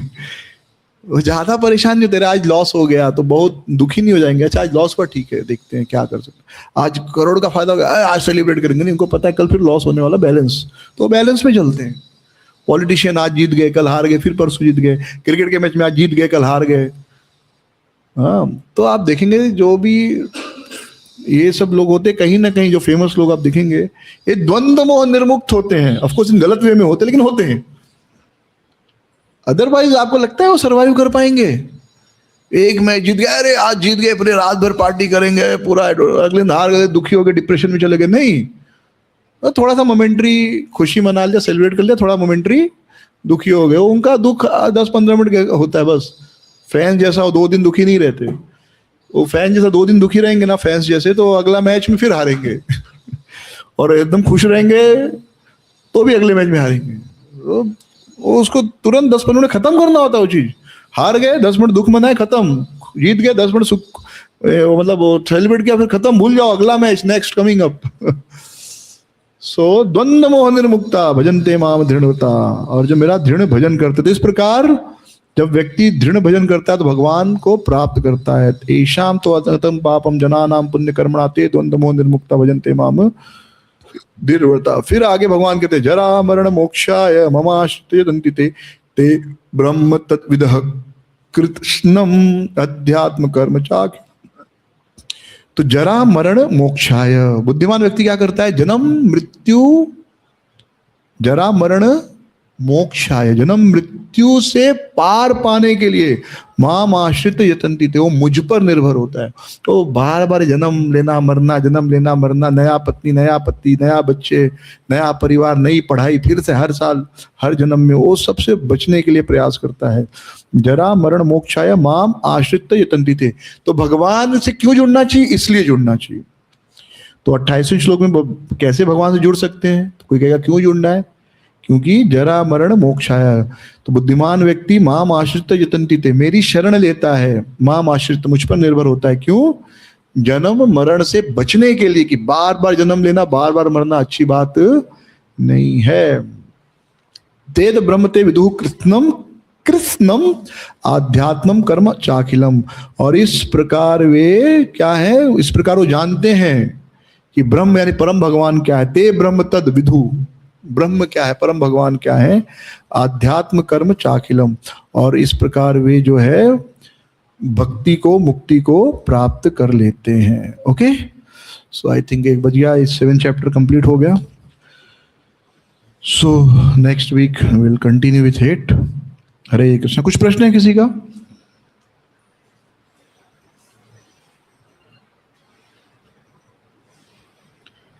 ठीक है, हाँ, यस।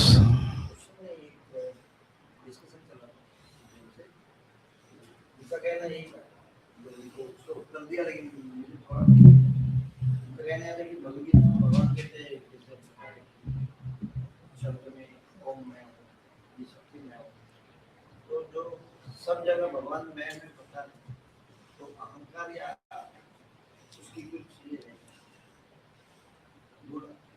भगवान को अहंकार है कि नहीं?